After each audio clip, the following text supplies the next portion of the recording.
Good evening, and welcome to the latest happenings inside our federal machine.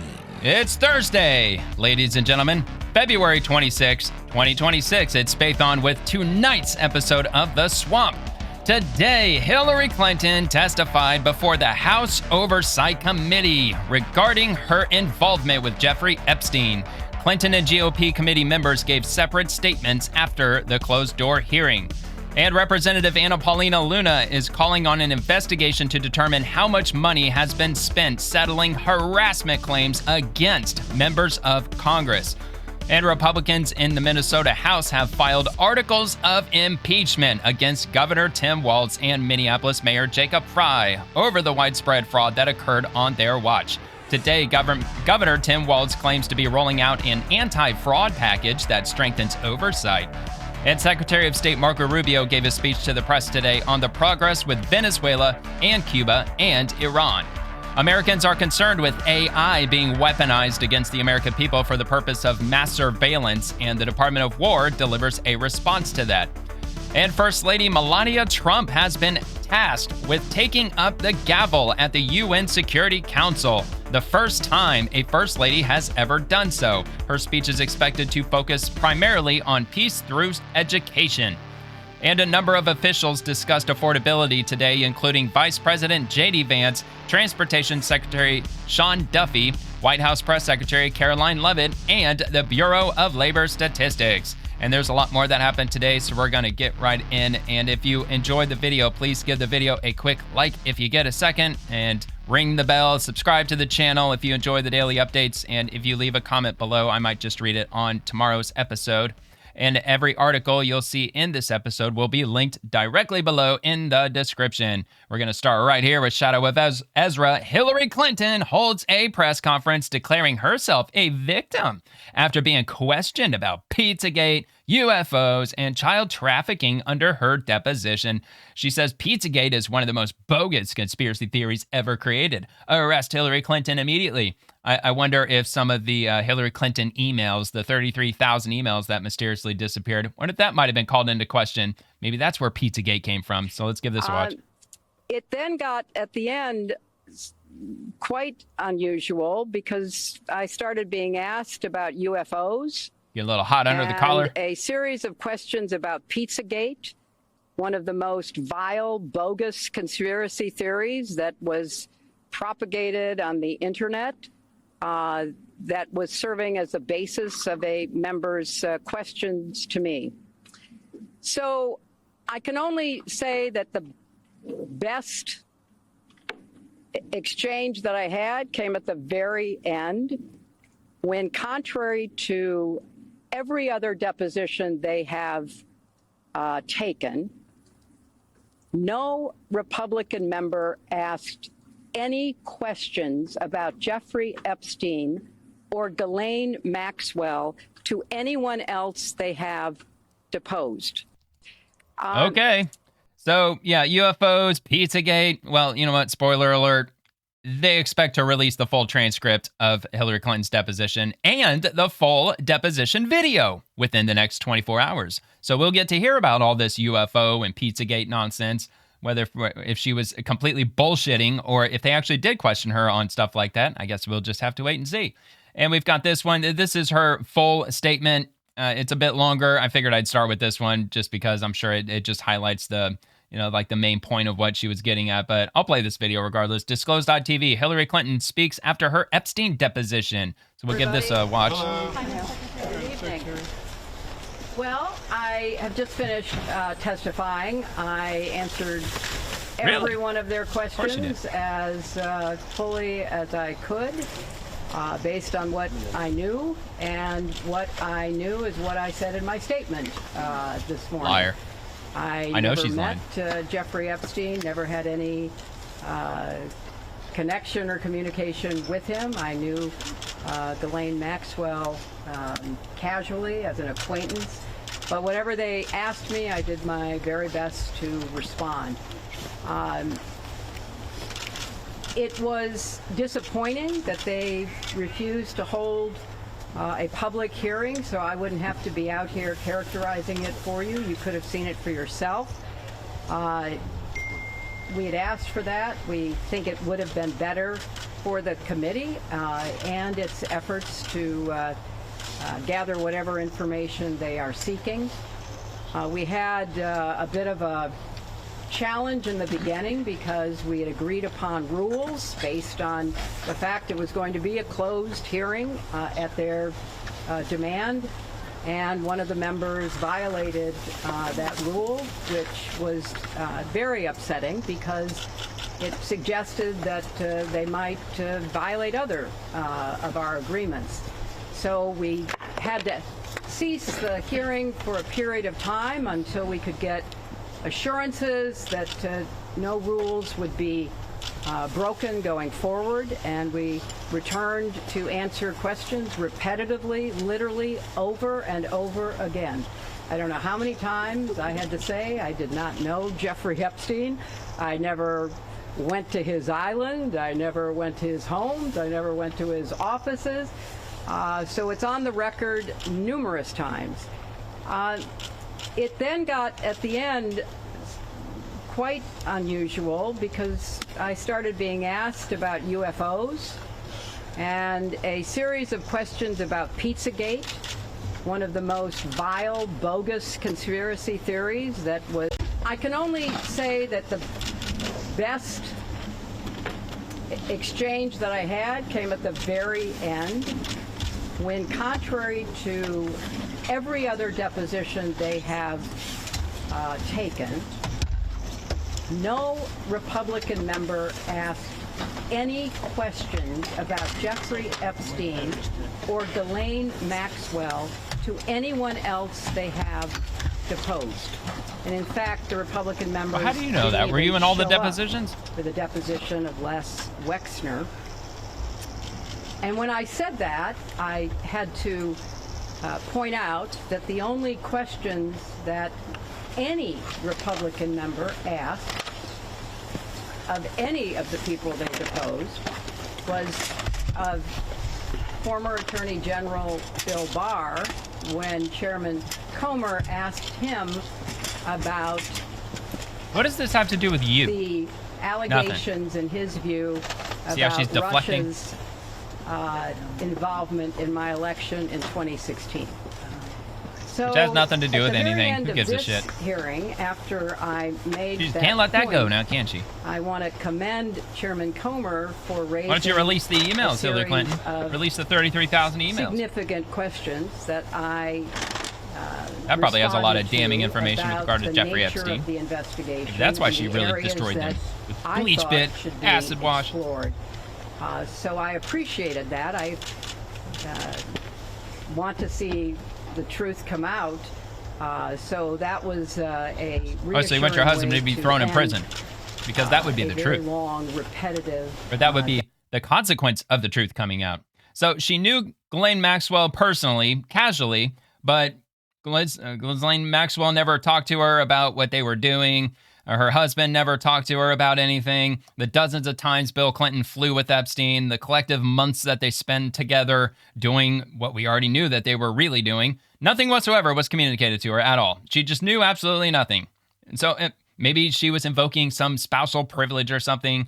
I'm not sure if that's an issue or not. Maybe that's the rule. That one rule that she kept referencing, she kept referring to, the rule that she won't talk about what her husband communicated to her. I don't know, but we should be getting the full video over the weekend. I'm assuming perhaps we will end up finding out exactly what this rule is that she keeps alluding to. I don't know why. She was right there at the podium. She wanted to waste time talking about 2016 when she could have just referred to what that rule was. I don't know why she didn't refer to that rule, because we're just going to end up finding out regardless. So this is her statement. I'm not going to read through it, but I already did repost it, but I'll repost it once more just so it shoots up to the top of my profile. There's a direct link to my profile down below in the description, or you can go straight to Hillary Clinton's profile. It'll be there at Hillary Clinton. She posted this, 11:08 a.m., February 26th. I skimmed through it. She deflects to Trump. She mentions like Trump's in the Epstein files thousands of times. Why haven't you deposed him yet? Then she talks about how she's an advocate for human trafficking. She doesn't really mention her husband at all. Yeah, she talks about her work as Secretary of State and yada, yada. So you can read it for yourself. It's 4 pages in total. Again, that's her opening statement to the House Oversight and Government Reform Committee today. And one thing that I want to know is her husband, Bill Clinton, is he going to put out a statement like this? I have a feeling he's not going to be, because I bet he's got a lot more damning information against him, which we already know, including that infamous hot tub image that was released somewhat recently. I think that was part of the Epstein files dump, with him just chillaxing in a hot tub at the Jeffrey Epstein estate. And of course, there were other clearly questionable images showing Bill Clinton with Jeffrey Epstein that was released from the files. So that should be quite interesting. And again, he's going to be deposed tomorrow if he shows up. I'm still not 100% sure if he's even going to show up tomorrow or not. But anyway, let's take a quick look. Let's see. Bill Clinton's profile. This is his profile. 12.3 million followers at Bill Clinton. See if he's got anything on here with regard to his testimony tomorrow from February 17th. So he's talking about Reverend Jesse Jackson, so that's not related. All the way back to February 8th. Nothing in between. Lee Hamilton, nothing to do with it. Let's see. Here's an email. This probably references it. Let's see. What do they talk about? Okay, yeah, so this looks to be related. What DOJ has released thus far and the manner in which it has done so makes one thing clear. Someone or something is being protected. We don't know who, what, or why. We do know this. We need no such protection. It's why only the Clintons have called for a public hearing. And Bill Clinton reposted that message. And this individual, Angel Urania, was replying to 50 Shades of Way. In March 2025, the FBI discusses internally the clear and specific guidance to redact images of former U.S. presidents, Secretary of State, and other celebrities. Well, that's a bit sketch. If that was happening, yeah, I mean, Monday, March 17th, 2025. Says, good morning, sir. Of course, they redacted all the names. IMD RIDS requests guidance redacting photographs. Who is protected under this transparency task? As mentioned before, we need guidance to redact 1B items. IMD RIDS is requesting clear and consistent guidance to process 1B items. Several boxes need to process, and sooner they have clear and consistent guidance, the sooner they can start processing them. 1B items contain photographs of multiple individuals to include the subjects of this investigation, Epstein and Maxwell. Needs clear and specific guidance to redact those photographs. Some depict victims, unknown, unidentified females and males, former U.S. presidents. I can take a wild guess what they're talking about. Bill Clinton, of course. Secretary of State and other celebrities. I mean, look, Secretary of State, may that be Hillary Clinton, perhaps? I don't know. Again, we're going to get the video over the weekend. I somehow doubt that it will be, but you know, she was a Secretary of State. Now, the software does not have 1A facial recognition to assist with the identification of some of the public officials and celebrities. All right, so that's the email in question. Do you know what is the guidance? Okay, so they just follow it up with the same question. Anyway, so let's get back to his profile. I don't think that there's going to be anything. Oh, okay, so here we go. This is from February the 6th. This actually looks kind of familiar. I have called for the full release of the Epstein files. I've provided a sworn statement of what I know. And just this week, I've agreed to appear in person before the committee, but it's still not enough for Republicans on the House Oversight Committee. Chairman Comer says he wants cameras, but only behind closed doors. Who benefits from this arrangement? Okay, well, I'm assuming they're going to be releasing Bill Clinton's entire deposition as well, because we'll get to that in a minute. The House GOP, they do confirm that they're going to be releasing Hillary Clinton's full video, which it's like, dude, why not just have it out in the open from the get-go? I mean, why are we playing these stupid games? Are they going to just very cleverly cut out certain parts of it, or are they just going to be very brazen about it? You're just going to be watching it, and all of a sudden the time at the bottom right corner just suddenly half an hour skips ahead, and like, dude, what the hell? Anyway, I will not sit idly as they used me as a prop in a closed-door kangaroo court by the Republican Party's running scared. If they want answers, let's stop the games and do it the right way in a public hearing. All right, whatever. So I guess only time will tell. He's going to be getting deposed tomorrow. So in short, yes, he did call for a public hearing, but he did not release any opening statement thus yet. But it's not to say that he's not going to. Hillary Clinton released hers just before she appeared, so maybe Bill Clinton will do the same. I'll be on the lookout for that tomorrow. And from Andrew Colvey, breaking, House Oversight Chair Comer says that Hillary Clinton deflected over a dozen times when asked about ties between her family's foundations and Epstein. And then he gives a quote, so let's just hear it in the video. Lament on that, but we're going to not release too many details of what happened today. Why? We're going to try to get the video out as quickly as possible, hopefully within the next 24 hours. Okay, so we're going to get the video out as quickly as possible, but we're not going to talk about details. Why? If the video is going to come out regardless, what's the problem? It almost sounds like that they're going to be doing a lot of redacting in the video. And I think he does mention that we're going to get the full video, but is it really going to be the full video, or is it going to be the full video by definition of the federal government, meaning that we're going to get like a 15-minute video, when in reality she was testifying for like 7 hours? Very long deposition. So as quick as we can get that video produced, we will get that out. The transcript will be released as soon as her attorneys approve it. That's the standard rules of a deposition. Which means as soon as they all redact them. I think this was a productive deposition today. I think we not according to Hillary Clinton. Learned a lot. She said, "I don't know jack shit." There were a lot of questions that we asked that we weren't satisfied with answers that we got, but we will continue to move forward. Any of my colleagues, every member of the committee asked questions, and I would just say one of the things I learned today is if you really have specific questions about the Clinton Global Initiative or the relationship between the Clintons and Jeffrey Epstein and Ghislaine Maxwell, you got to ask Bill Clinton. And that's a great point. Tomorrow. The number of times that she said, "I don't know, you'll have to ask my husband," was more than a dozen, and I'll put it like that. If I can, Go ahead, Luna. I can just hop in. Also, too, I think it's important to note that we have been That's working in my a bipartisan fashion to make this as painless as possible for the people that we're bringing in, but also to ensuring that there's accountability and transparency. You will hear a lot of spin, sometimes out of politicos in Washington, but the fact is that it's our goal and objective following this, and we also, too, did ask for follow-up from the Secretary on producing legislation that will help prevent this from ever happening again in the future, obviously working to combat trafficking, which has been a cause incredibly important, not just to myself, to Chairman Comer, to Representative Nancy Mace, but many members of this Oversight Committee. And so we are looking forward to continuing to provide that transparency. And Nancy, do you have anything? Okay. I mean, as long as they provide full transparency, because they're supposed to, according to the Epstein Files Transparency Act. And we've got this from the Oversight Committee. No one is above the law. Secretary Clinton is appearing for a deposition today after Republicans and Democrats approved a motion to subpoena her for testimony as part of our investigation of Epstein and Maxwell's crimes. So it looks like this is going to be prior. So I decided to include this because maybe we'll get possibly some questions that they're going to be asking her. I guess something we can look forward to once they release the video. And then the motion was amended by Scott Perry to include subpoenas for various names. I think there were 8 names originally, including Bill and Hillary Clinton. Everyone that was included in that subpoena has already either been interviewed by the Oversight Committee. Well, where's their videos? I want to see their videos. That they had never met Epstein and had no knowledge of the investigation, except the Clintons.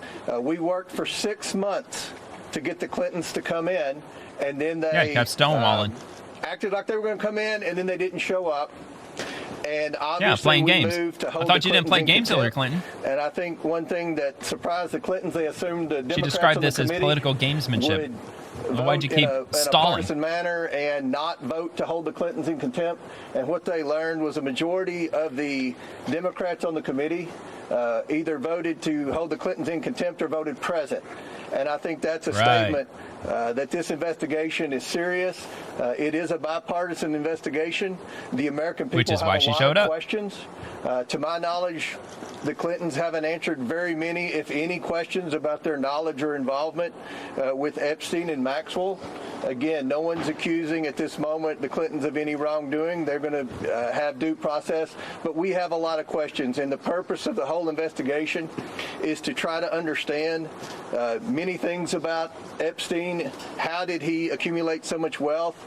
How was he able to surround him? Probably Les Wexner. That's probably how he accumulated most of his wealth, because Les Wexner, I can't remember exactly what he did, but he's a billionaire. I think he lives in the state of Ohio. He's like one of the richest people in the state. And there was a period of time that he allowed Jeffrey Epstein to oversee, like he gave him, I don't know if it was power of attorney, but he gave him full authority over his estate. Billions of dollars that Jeffrey Epstein had access to from Lex Wexner or Wexner. And did he pocket a lot of it? It sounds like he may have. I mean, he had full control over that money for a period of time, at least according to Les Wexner. Himself with some of the most powerful men in the world.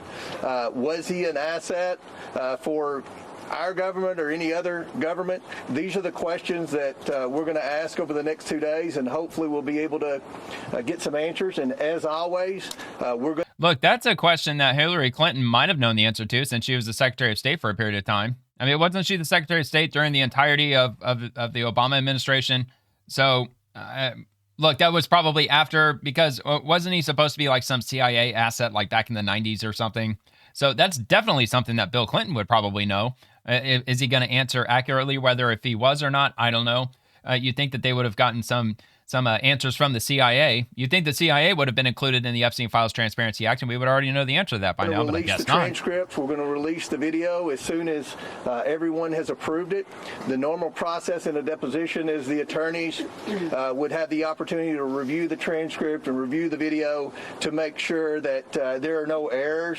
And this is going to be a long video. This is going to be a long deposition. Who cares? Today will be a long deposition, I would assume, and tomorrow will be an even longer deposition. Every member of the Oversight Committee is going to have questions for the Clintons, as well as our trained staff that do nothing but deposition. So after our hour of questioning, we're going to send a couple of members of the Oversight Committee out to be able to give you an update of what's going on and answer some questions. So with that, we'll answer a question or two, and then we'll go back to the... My first question would be, why are you really having this behind closed doors? Epstein Files Transparency Act, why are you not making this public right now? What names are you afraid of her saying? That would just be my initial question. Of course, they're not going to answer that. I guess it'd be a waste of a question. There has been a cover-up of sexual abuse of a minor by President Trump. There are missing FBI records that appear to be. No, we're looking into the accusation by the NPR.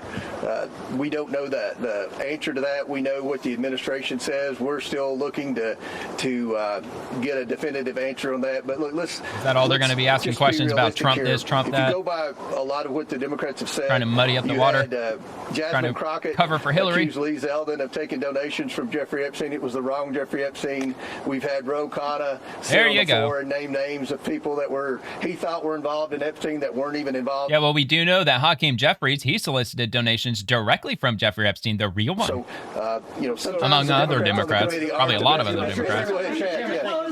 And probably some Republicans too, to be fair. I understand you say that this is different with some of the members or some of the people who were subpoenaed who didn't have a direct contact. But some folks have said it seems like the Clintons are basically on trial here versus people who know more about the, what was going on with Maxwell, what was going on with Epstein, and that this is really kind of dragging them through the mud when there are other witnesses. Let's Dude, we've seen some pretty alarming photos of Bill Clinton. So, look, the whole Hillary Clinton thing, whatever. If they never subpoenaed her, I don't think it'd be the end of the world, even though she was Secretary of State for a period of time, even though that was post most of Epstein's goings on. Maybe not. Maybe he was up to a bunch of stuff tied with the government in some way or another. Maybe that would be a valid reason to bring her in. I mean, look, the main person that, at least that I'm concerned with, is Bill Clinton, to see what comes of that tomorrow. Chad. Would have loved for that to be public because I got the day off tomorrow, man. It would have been nice to watch that. With the Republicans to hold the Clintons in contempt. So the Democrats have just as many questions for the Clintons as the Republicans. So this isn't a partisan witch hunt. This was a bipartisan motion supported by the Democrats to bring the Clintons in. So I don't think it's any type of being unfair in any way. Well, didn't Hillary Clinton say that the 8 names that they had subpoenaed were all Democrats, or there were no Republicans? I'd just be curious to know. It would have been nice to hear Hillary Clinton give some names as to who should they be subpoenaing them, or then as far as the Republicans. I know that, of course, she's going to throw out Donald Trump. Of course, they're all going to throw out Donald Trump. Who else? Who else is out there on the Republican side that should be dragged in front of Congress and called to testify with regard to Jeffrey Epstein? I mean, that's an honest question. If you know, drop it in the comments, because I would definitely like to look that up, especially tomorrow, because Bill Clinton's testimony, we're going to get this whole thing all over again tomorrow night on The Swamp, because we're going to be getting these statements and everything after Bill Clinton testifies. So I'd sure like to know, like, what Republicans should they be subpoenaing to testify about Jeffrey Epstein? To the Clintons, they've never answered questions, unlike President Trump, who gets questioned every day by just about every one of you about his knowledge or involvement with Epstein. To my knowledge, the Clintons haven't answered very many questions. We'll do one more question. In the spirit of bipartisanship, would you then ask the Commerce Secretary Howard Lutnick to come testify? It seems like that's a fair question. There you go. That's one. Okay, yeah, I will absolutely agree with that, because he lived right across the street from Jeffrey Epstein, if not next door. I can't remember if he lived door to door or if he lived across the street. but they lived within eyesight of each other's front doors.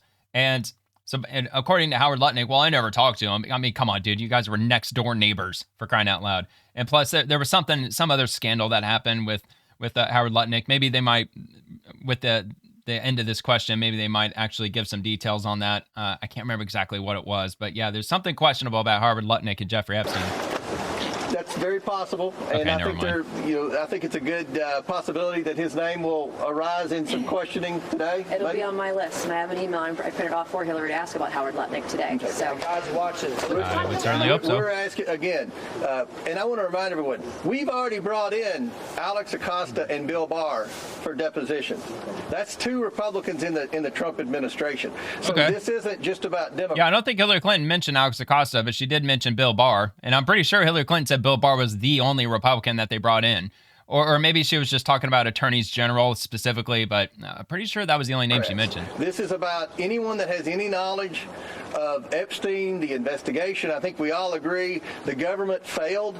The government failed the victims. And what our role is, we can't prosecute anyone. But what we have been doing is getting transparency to the American people. We subpoenaed the estate. That had nothing to do with the discharge petition. We subpoenaed the documents for the estate. That's what the victims asked us to do.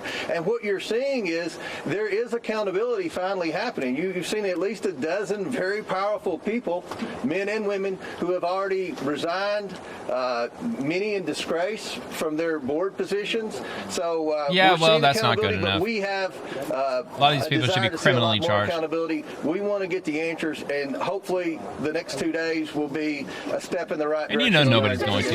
You think Bill Clinton's going to get criminally charged with anything? Look, even if Bill Clinton goes in there and he's like, yeah, I did this, I did that, I participated in this, that, and the other. Do you really think that they're actually going to put him on trial and convict him? No way that's going to happen, because we live in a 2-tiered justice system. One more, and then that being said, I mean, Hillary Clinton has said she has no links to Jeffrey Epstein. She doesn't recall. Yeah, she does. Through her husband. What are you talking about? And she was friends with Ghislaine Maxwell.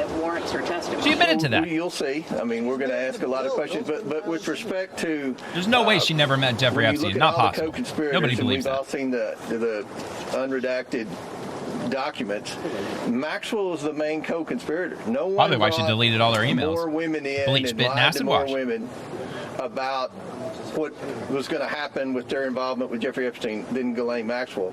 We know that obviously Maxwell was a guest at Chelsea Clinton's wedding. There weren't many people that went to that wedding. So again, we're not accusing Hillary Clinton of wrongdoing. We know that Jeffrey Epstein said many times in emails that he was the first person to raise money for the Clinton Initiative, the Clinton Foundation. That, he solicited money. Didn't Hillary Clinton head up that foundation? For the Clinton Foundation. Again, but she never talked to Jeffrey Epstein, though. Illegal, even though he was her primary donor. There are a lot of questions pertaining to Secretary Clinton with respect to Epstein and his involvement in the Clinton Initiative and her relationship with Ghislaine Maxwell. So we'll come out every hour when we get finished, and different members will update you.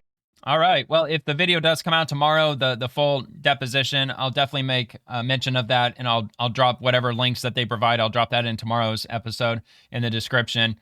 And I guess we'll just take it from there. I don't know if I'll have an opportunity to watch that over the weekend, but I'm certainly going to watch it at some point, maybe on Monday. I don't know. We'll just have to see. But it sounds like it's not going to come out until maybe Saturday, if not even later than that. I mean, it wouldn't exactly surprise me if it never comes out. I mean, that wouldn't surprise me at all either.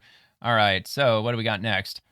Well, we do have this from Gaina Fauci. Hillary Clinton, I don't recall ever meeting Jeffrey Epstein. And then Jeffrey Epstein in this email says Hillary Clinton is much prettier in person. So look, that doesn't directly mean that he specifically hung out with her, spoke with her, spent time with her. Maybe he attended an event. But look, dude, Jeffrey Epstein is not going to attend an event that Hillary Clinton's at and not meet her, especially when he's donating God knows how much money to the Clinton Foundation. So this it sounds a bit sketch, though, that she probably did meet with him, and that would mean she lied under oath. But look, even if they do determine, in fact, that if they can prove, if they dig through whatever, which they're not going to because they've already released everything, at least they claim that they have with regard to photos. If there was one that they uncover with Hillary Clinton standing with Jeffrey Epstein, do you really think that they're going to drag her in for perjury, lying under oath? I highly doubt it. I really don't think that they're going to do anything about it, which is probably why she just didn't give a shit, probably. So anyway, let's see what this says. So coming from Jeffrey Epstein to, of course, it's redacted, meeting today. No problem. Let's go for a walk when you are finished with Eva on Tuesday, September 20th, 2011. Redacted wrote, meeting has been added with the CEO of Unilever. Not sure I will be able to get there in time, but I am free after lunch with Eva for a bit. What's your afternoon like? I mean, what is this? I mean, it doesn't sound like a victim to me. Anyway, so the follow-up is the car will pick you up. Eva is on 85 and 5th. And the top, let's see, roger that, cruising with JoJo. I mean, where's the part where it says, here we go. Duh. It's highlighted. Tuesday, September 20th, 9:18 a.m. High heels, walk, not a great idea. You could carry me. Does Eva live close to you? Hey, Hillary Clinton is much prettier in person. What does that have to do with anything at all? Why would he just throw that in there so randomly? That's kind of weird, but it's from Jeffrey Epstein. And then he followed it up with another email saying the car will pick you up. Okay. All right. Whatever. We'll move on to Rep. Nancy Mace. Ghislaine Maxwell attended her daughter's wedding and her husband flew on Jeffrey Epstein's jet regularly. Secretary Clinton is a terrible liar. I mean, that's what I'm saying. Of course, Bill Clinton talked to her a lot about Jeffrey Epstein, and there is no way, as good of friends as Bill Clinton and Jeffrey Epstein were, there's no way on God's green earth that they would have never met. I mean, nobody freaking believes that. Anyway, Fox News breaking: Hillary Clinton tells House investigators in prepared deposition testimony that I do not recall ever encountering Jeffrey Epstein. It looks like that there's going to be an article. I'll just repost it because we already heard her statement where she already made clear from her statement, probably not the truth, that she didn't have any affiliation directly with Jeffrey Epstein. But I'll have that link below if you want to check that out. And from RNC Research, Bill Clinton in 1998, y'all remember this? I want you to listen to me. I'm going to say this again. I did not have sexual relations with that woman. So let's hear it again. I want you to listen to me. I'm going to say this again. I did not have sexual relations with that woman, Miss Lewinsky. Yeah, and that's probably how the deposition is going to play out tomorrow. I did not do this. I did not do that. I never went here. I never did that. Because, yeah, as we just heard from the lawmakers, they don't have any ability to file any indictments or arrest anybody or do anything criminally to them. And Hillary Clinton, I never met with Jeffrey Epstein, never had any connection or communication with him. I knew Ghislaine Maxwell casually as an acquaintance. So, yeah, just basically mirroring what her husband said back in 1998. And from Rep. Anna Paulina Luna. So, anyway, that's the end of the whole Hillary Clinton, nonsense. And I guess we'll just have to wait for the transcripts and the video to come out. So, switching gears, I am calling on Chairman Rep. Tim Burchett of the DOJ Committee, which I serve on, to open an investigation and hold hearings to determine how many federal dollars have been spent on the Congressional Slush Fund used to pay off victims of misconduct by members of Congress. Tim is my friend, and I know he will pursue this righteously. I will be backing Mace's privileged motion, but I do not trust the Uniparty, and I believe they will try to kill it. This must be exposed. Well, I guess it would all depend on how many members of Congress had dipped into that slush fund to pay off aides and assistants and other individuals that were working with them that they were harassing over the years.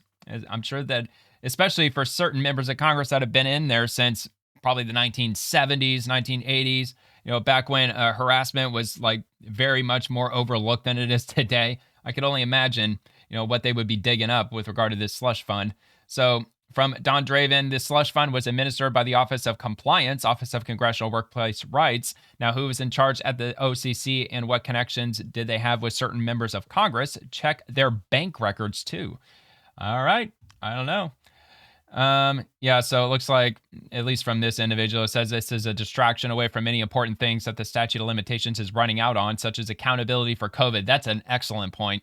Also, Obama spying on Trump and multiple Republicans. Also, Russiagate, who destroyed all the evidence from the Unselect Committee. You can't even figure out who brought cocaine to the White House. Also a very fair question. You're acting like you're not a serious person. Same with listen to my R story over and over, Nancy Mace, or let me display my boobs in public, Boebert. It's embarrassing. I don't know if they're deliberately trying to let those timers run out, but that is a fair question, though, especially if, like, my big one is the COVID one, man. Like, there's a whole bunch of just absolute insanity that happened during COVID. Crimes against humanity. Need I say more? Okay, let's go on to Scott T. Parkinson. It's not about putting the Democrats on the record. It's about passing the bill and using every tool possible to get it done. No uniparty wink and nod, no oligarchy, no business as usual. A show vote destined to fail will not satisfy us. And it sounds like that's exactly what Leader John Thune is proposing. No, dude, a show vote ain't going to get it done because it's not going to pass. You either got to nuke the filibuster or try to get everybody on board to nuke the filibuster or do the talking filibuster at the very least. I mean, who cares if you have to stand up there for 26 hours straight? This has to pass. I mean, everyone in America wants this thing to pass. Even 71% of Democrat voters want this to pass. And if so, when?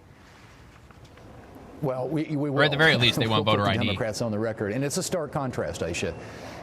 The Democrats, even in the chamber last night, having to sit there and try and defend allowing non-citizens to vote in American elections. That is a losing proposition for them. So we will get a vote on it. And we are right now in the middle of a government shutdown, so we've got to try and get the government opened up first. But in due time, we will get that. Oh, maybe that's the reason why the Democrats are keeping DHS shut down. The Democrats, because they know Leader John Thune is not going to put this SAVE Act to the floor. He's not going to do a talking filibuster. He's not going to do anything with regard to the Save America Act as long as Democrats keep DHS shut down. I mean, it was from his words. He said, well, we're just going to put everything on hold until we could get the Democrats to reopen the government. I don't think that's quite the most effective way to go about it. You know, you could let the public keep pressuring the Democrats on keeping DHS shut down. It is a stark contrast between Republicans and Democrats about how they want to handle elections in this country. And this is going to put them, I think, in a very difficult position. It's an issue, if I were running as a Democrat in the midterm elections in November, I wouldn't want to have to defend. And if so, when? Whatever, dude. I mean, Democrats have been very clear. They don't want this to pass. If you put it straight to the floor, is that what he's alluding to? That if he puts it to the floor for a vote, that, well, they have to vote yes, because 71% of Democrats, they want voter ID. So if they vote no, well, then they're just going to have to be accountable for that coming to the ballot box. Dude, like, these people, that's not going to get them unelected. That's not going to get people to vote for the other guy, whoever they're running against. I mean, hell, a lot of these primaries for the Democrats for the midterms, they're coming up now, like over the next couple of weeks. I think a lot of the primaries are happening in March. So once that comes to pass, then they're going to be, they're locked in as far as their reelection goes. So at that point, it's going to be, are you going to vote for the Democrat or are you going to vote for the Republican? In a lot of these deep blue places, they're just not going to vote for the Republican. You'll get a sizable portion of people who will. And God willing, maybe the Republican Party will start improving their ground game and cloning more Scott Presslers in local areas in blue cities and actually try to convince people to start voting for more Republicans. That would sure be a nice thing to do. But just simply putting it to a vote and getting Democrats to vote no, and then thinking that they're just going to be held accountable for that come election season in November, I don't think that's not good enough at all. That's ridiculous. All right, Secretary Kristi Noem, FEMA was in the final stages of reviewing applications to ensure proper oversight when Democrats shut down the government, putting significant portions of the FEMA staff on administrative leave. No funds have been awarded yet under the FIFA World Cup grant program. The longer DHS goes without funding, the less prepared our nation will be for threats at the FIFA World Cup and America 250. This Democrat shutdown directly impacts DHS's ability to keep Americans safe at these events and our national security. Democrats must end this shutdown now and let DHS get back to our mission of protecting the homeland. And again, they have withheld funding from our U.S. Coast Guard and from the U.S. Secret Service and also the TSA and FEMA and also cybersecurity. There's cybersecurity agencies that are not being funded right now. So, yeah, I'd say that our nation is probably quite a bit vulnerable right now. And from Dustin Grage, breaking Minnesota Freedom Caucus members Rep. Drew Roach, Rep. Ben Davis, and Rep. Mike Weiner just announced articles of impeachment against Keith Ellison and Tim Walz. Okay, so I had that wrong in the opener. I thought it was against Mayor Jacob Frey, which as I was reading it, I second-guessed that for a second because I was like, wait a minute, maybe I don't think that the House actually can impeach a mayor, but maybe they can. But anyway, I got that wrong. It was actually Attorney General Keith Ellison. That's who they filed articles of impeachment against, not Mayor Jacob Frey. So let's hear this video from them, from the Minnesota Freedom Caucus. Representative Drew Roach here. Here with my other colleagues from the Minnesota Freedom Caucus, here to do the work for the people. Representative Ben Davis, folks, and in my hands I have articles of impeachment against Attorney General Keith Ellison. As I'm sure you're aware, he had the Feeding Our Future fraudsters in his office doing an alleged quid pro quo. He's not fit for office. Yikes, man, quid pro quo. Impeachment articles for the fraudster in chief, Tim Walz, holding politicians accountable, holding him accountable for the massive amount of fraud in the state of Minnesota, estimated $9 billion taxpayers' money that is being wasted. Ready to drop this. Well, in a just world, it would sure be nice to see this move all the way through the process. But do you really think that it's going to get to the point where they're going to hold a trial against Keith Ellison and Tim Walz? I somehow doubt it. But I did ask Grok, and let's see what Grok has to say. How likely will this impeachment proceed to trial? Very low likelihood. The Minnesota House, 134 members, tied 67 DFL to 67 GOP, requires a majority of all members, 68 votes to impeach. Without DFL crossover, it stalls there. Even if advanced, the Senate, DFL 34 to 33 majority, needs 2/3 present to convict at trial, of course, because it's, the Minnesota Constitution is just like the U.S. Constitution. This appears symbolic to spotlight welfare fraud allegations ahead of the March 4th congressional hearing. Okay, well, I guess if you're gonna, that's one way to spotlight it, I suppose. Maybe more of a symbolic move. I mean, it's not even symbolic. Like, they officially filed for impeachment. So, anyway, doesn't look very likely that it's going to get to the trial phase. But it sounds like they're only one vote away from making that a possibility. I mean, it'd sure be nice to see it advance to that point. Okay, and I've got more on this from Governor Tim Walz himself. This has nothing to do with fraud. The agents Trump allegedly sent to investigate fraud are shooting protesters and arresting children.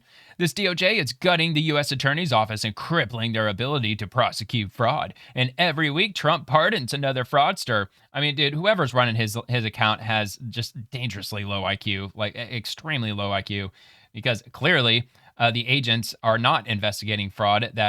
Look, Trump sent 2 sets of agents, one to enforce immigration and the other one to investigate fraud. And the agency that I believe that's investigating fraud or heading it up is a Small Business Administration headed by Kelly Loeffler. She's the one that's digging into the fraud. The same with Dr. Oz with CMS. They're also digging into the fraud because a lot of it's tied up into healthcare. So anyway, typical. Of course, he's deflecting, as always. And this is from Aaron Rupard. Dr. Oz, with fans standing behind him, announces that we're going, for the first time, take massive action to defer funds to a state, with details they are defending $259 million for funding for Medicaid programs in Minnesota that take care of pregnant women, seniors, and people with disabilities. Well, dude, you got to stop. You got to stop the leaks. You have to stop the fraud. The best way to stop it is to plug it up at the source. The government money, the federal money, because they can't defraud the government funding if there's no government funding to defraud. So I'll give this a play. I played this yesterday on the Swamp where they made this announcement, and they're not going to stop here. If they don't show meaningful progress in their pursuit for fraud, the investigations, the indictments of people who are committing this fraud in Minnesota, then Dr. Oz and Vice President Vance said that they have other avenues to pursue with regard to funding. In the swamp of the crooks that have inhabited it and are defrauding us, there are 3 bold actions. The first, and for many of you maybe the most important, is we're going to, for the first time, take a massive action to defer funds to a state. Let's start with this Medicaid program in Minnesota, which serves pregnant women. Medicaid takes care of our children. 53% of kids are born in the poverty. They're supported through Medicaid. Disadvantaged seniors, individual disabilities. It's unponderable that you would take advantage of these precious programs. Yet they're putting it at risk, all of it, by stealing the money. So it's our duty to preserve Medicaid, and what we're going to do is identify the scammers, which we have done in Minnesota. We've identified that they've hijacked, in particular, a certain part of the Minnesota Medicaid system. Said differently, and I'll just put the numbers out there, it's going to be $259 million of deferred payments for Medicaid to Minnesota, which we're announcing as I speak to Governor Walz and his team. That's based on an audit of the last 3 months of 2025. Restated, $250 million is not going to be paid this month to Minnesota for its Medicaid claims. Now that's $250 million of money. That's your money. It's your taxpayer money. And these home and community-based services, which again are services that are typically things you would do for your family, but for whatever reason your family's not there to provide them, are very hard to audit. And for that reason, there's been a lot of slippage. The guardrails have not been well maintained, and if you're not serious about the integrity of the program, you'll see these problems happening in your state, which is why Minnesota's not alone, although they're the first to receive this action. Okay, so that's that. And by the way, Minnesota, they have a large slush fund, quote unquote, as Dr. Oz put it last night. And Minnesota, they can tap into those funds to provide assistance to Minnesotans who rely on the money that is being deferred by CMS for the time being. So, of course, Aaron Rupar, he decided to cut that part of his statement out of that video, that people who actually need access to that funds that they're holding off for the time being, Minnesota has the money to cover it, at least for now. Governor Tim Walz, another one. If you're wondering why the Trump administration is cutting off health care for people across our state, look no further than the president's own words. Retribution is coming. Well, he was talking about to you, dude. He wasn't talking about retribution is coming to everyone living in Minnesota. He's talking about you, asshole. Personally, fear not, great people of Minnesota. The day of reckoning and retribution is coming. That means that people who are committing fraud are going to be held accountable, Governor Tim Walz, and that includes you. And Governor Tim Walz, just 3 hours ago, he rolled out with this. Today, I rolled out a comprehensive anti-fraud package that strengthens oversight, improves detection, expands enforcement, and increases penalties to protect taxpayer dollars. Well, it's about damn time that somebody lit a fire under your ass. We've seen plenty of grandstanding on this issue. It's time for action. Yeah, grandstanding by you and by AG Keith Ellison and Mayor Jacob Frey and all those other asshole politicians that are running Minnesota, or lack thereof, really. So Governor Tim Walz on Thursday unveiled a suite of anti-fraud proposals he would like to see the legislature pass this session. Okay, so it could be what? At any time this whole year? So it could go months and months before anything actually gets passed? Why do you even need stuff to be passed in the first place? I thought they already had plenty of anti-fraud roadblocks in place that they've had set up for years and years that he just decided to, I don't know what, overlook, I guess. Or tell individuals in different departments on the state level to just stand down. Don't pay attention to the fraud. Just look the other way. Among the governor's priorities are bills aimed at enhancing fraud detection, strengthening fraud investigations, and increasing penalties and lengthening the statute of limitations for fraud-related crimes. Well, that's a start. Walz hoped the proposals would be incredibly acceptable to lawmakers on both sides of the aisle. This is something that has plagued governors going back 50 years, Walz said, alluding to a report released by Program Integrity Director Tim O'Malley earlier this week. Other governors have dealt with fraud. I want to be the last one to deal with it. Some of the measures in Walz's full 18-point package align with bills already introduced by DFL legislators, including creating a statewide Office of Inspector General, enhanced authority to conduct site visits of healthcare providers. I mean, dude, that has had to have been in place this entire time. Expand the Medicaid Fraud Control Unit within the Attorney General's office. Wait a minute, expand? So they already have a Medicaid Fraud Control Unit. Obviously, it's collecting dust because they're not doing anything. And hold on, by the way, we've got this full 18-point package. I'm just curious. Okay, so this is the anti-fraud package that Governor Tim Walz wants to lay out, including strengthen managed care or organization oversight, use technology to detect fraud earlier, prohibit legislatively named grants, strengthen program integrity of integrated community supports, and so on and so forth. I'll have that linked below if you want to take a look at all of those. And a few proposals are directed at specific programs, including an overhaul of integrated community supports, billing and increased investigators to oversee the Child Care Assistance Program. Walz also proposed codifying the termination end of housing stabilization services. Other highlights of Walz's anti-fraud package include the permanent implementation of payment withholding for suspected fraudulent billing, a prohibition on bills that name specific grant recipients, and a lifetime ban on state contracts for any providers convicted of fraud crimes. Again, that's all a start. I find it hard to believe that none of this has already been, it's been codified in law for probably many decades at this point. Because, like, as he said, they want to enhance, which means that there's already plenty of laws already on the books to combat fraud. They just want to throw out the word enhancement because, it just makes them look better. Just trying to make it sound like that there are no laws that are combating fraud, and that's why fraud's just out of hand. No, it's because you've been looking the other way. If not fully culpable or perhaps skimming off the top, maybe. And this is from Mayor Jacob Frey. It's not related to the fraud situation, but he says, congrats to our 40 new MPD, Metro, I'm assuming, or Minneapolis Police Department, community service officers and cadets.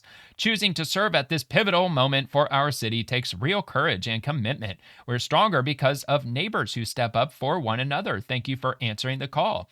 And I'm assuming this is what the likes of Black Lives Matter and the far leftists, you remember when they were all saying abolish the police? I think this is who they wanted to replace the police with. Just these community service officers, who of course are not going to be armed. They don't have any arresting powers or anything like that. At least I don't believe that they do. I did ask Grok, though, what do these community service officers do exactly? What enforcement abilities do they have? And Grok says community service officers in the Minneapolis Police Department are civilian, non-sworn support roles, a stepping stone program where they work 20 to 30 hours a week while earning a law enforcement degree and post-licensing to become full officers. Their duties include assisting patrol with non-enforcement tasks, handle non-emergency citizen requests, maintain vehicles and equipment, recover abandoned property, aid traffic control at events, and deliver correspondence, and do community outreach and crime prevention. Enforcement abilities, none. No arrests, no citations, no peace officer authority. They focus on support only. And then I followed up with how much do these community service officers earn per hour?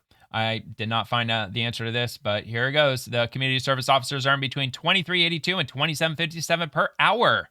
And let's see, general unit scale depending on step expertise. The part-time, roughly $25,000 to $43,000 annually before benefits, and they even get dental and health insurance, PRA retirement, paid leave, city paid tuition support for the required 2-year law enforcement degree. The exact rate set by collective bargaining. Check current city postings for updates. Okay, so they are indeed paying them. I was just curious if they were even getting paid for what they were doing, or if this was like just some way for the city to weasel out of paying them by offering them like college credits or something like that. No, you have to go through a volunteer program before you can become a sworn officer. I mean, look, I've always been an advocate for in the field training as opposed to textbook training. It's much better to be out in the field getting your learn on than sitting in a classroom. So I'm not knocking what they've got. I just thought I would dig in further. That's all. All right, Libs of TikTok. Breaking. Transportation Secretary confirms that a foreigner with a Minnesota CDL who drove a truck for miles on the wrong side of the road in Missouri is now out of service, and the carrier is under investigation. Thank you, Secretary Sean Duffy with Transportation. How much of a winning issue it is. Good Lord, man. 18-wheeler going the wrong way down southbound 61. With the American flag on the back, ironically. He is on the Dude, what is wrong with these people? They can't read the road signs. He doesn't know any English, probably. Certainly doesn't.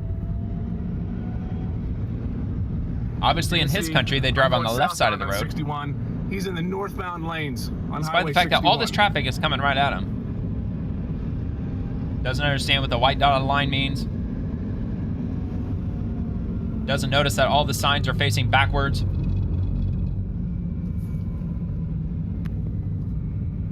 mean, dude's just sitting there on the phone. Yeah, see, it got semi-trucks honking at him, too.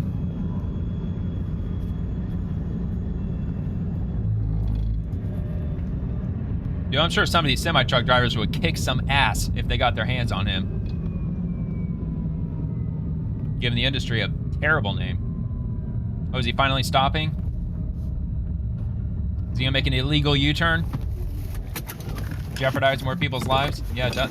Oh yeah, it looks like he might be.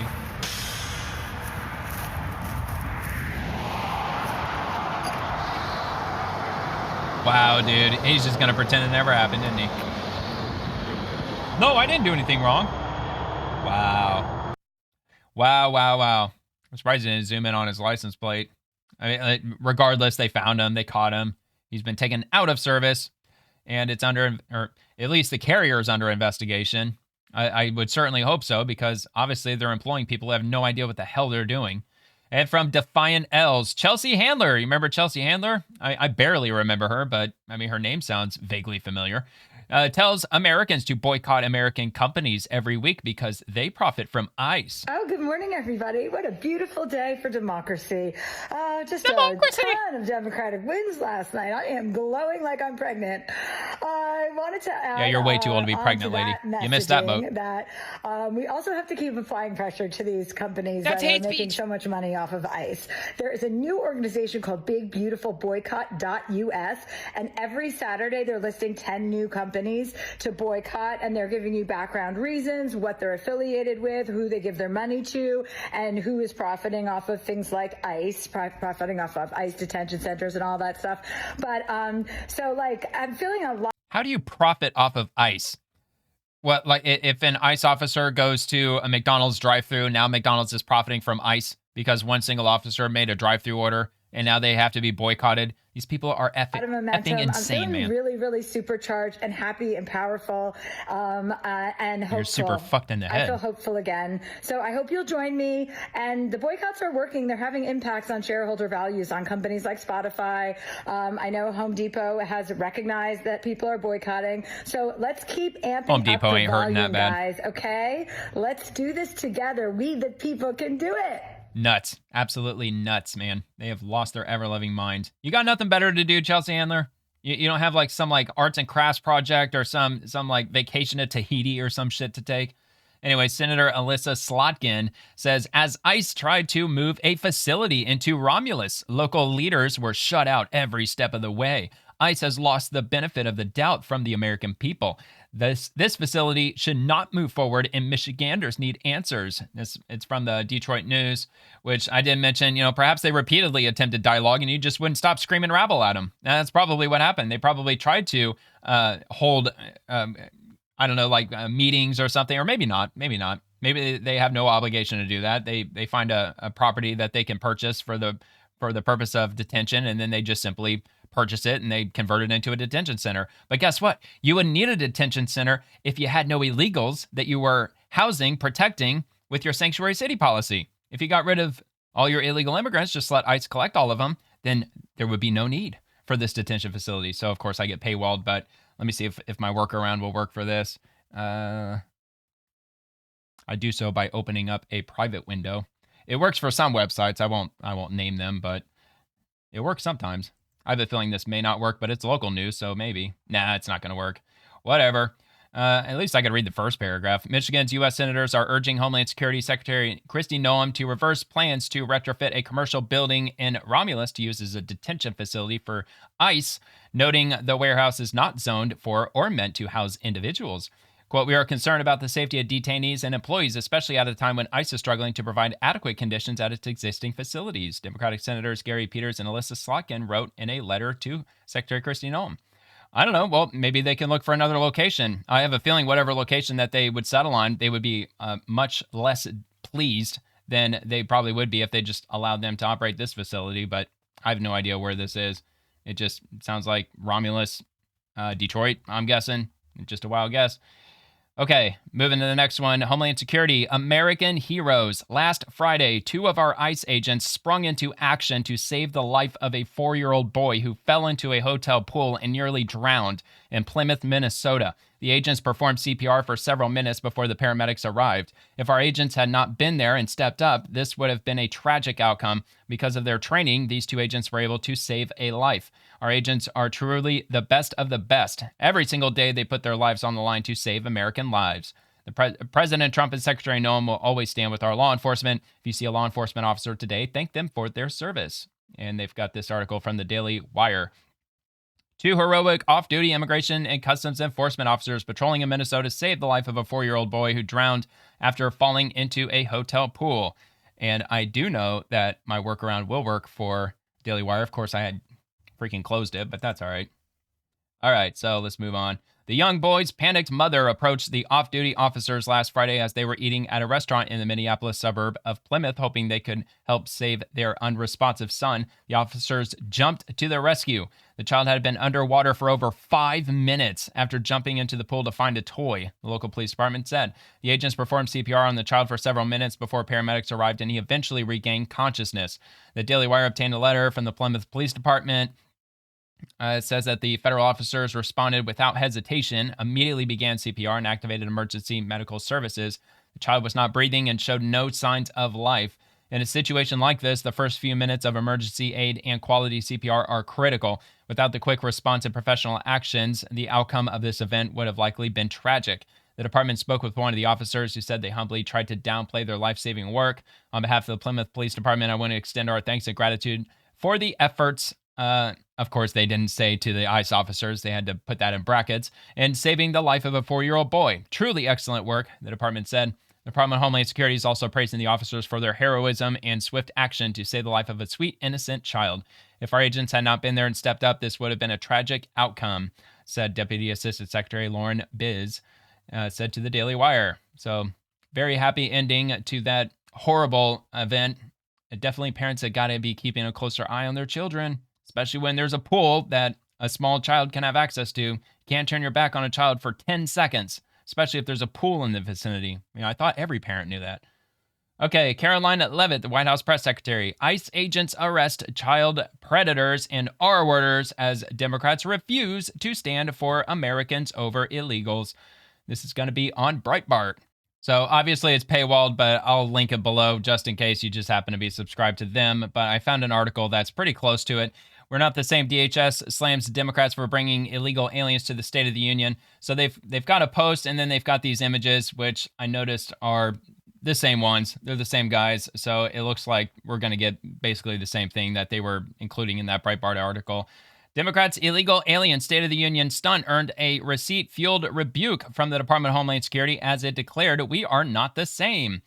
Political theater was well represented Tuesday night in Washington, D.C. between the left's counter-programming and those who attended President Trump's State of the Union address with disruption in mind. On top of the overt displays with signs, pins, and shouts, the decision of some elected officials to bring illegal aliens earned the ire of DHS, which I really appreciated Trump at a point during his State of the Union where he pointed to him and he said, "These people are crazy," and because they appeared insane.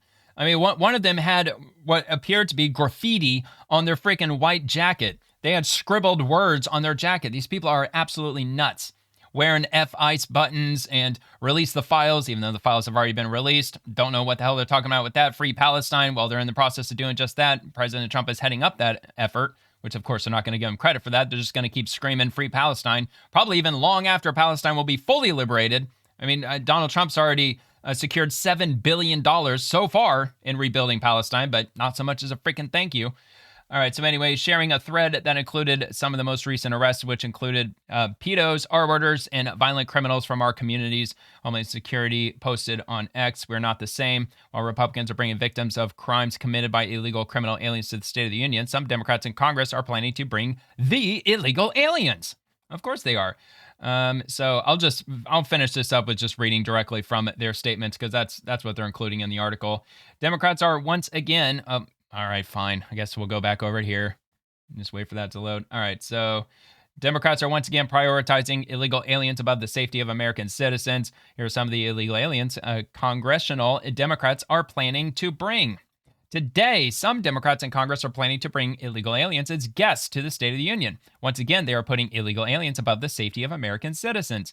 Yesterday alone, our officers arrested pedos, R-worders, and violent criminals from our communities. President Trump and Secretary Noem, with Homeland Security, have made it abundantly clear. If you come to our country illegally and break our laws, we will find you, we will arrest you, and you will never return. The arrests include the following.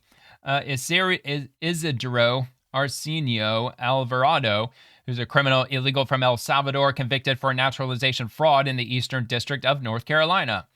And this one, Omar Gomez Hinojosa, a criminal illegal from Mexico convicted for assault in Seattle, Washington.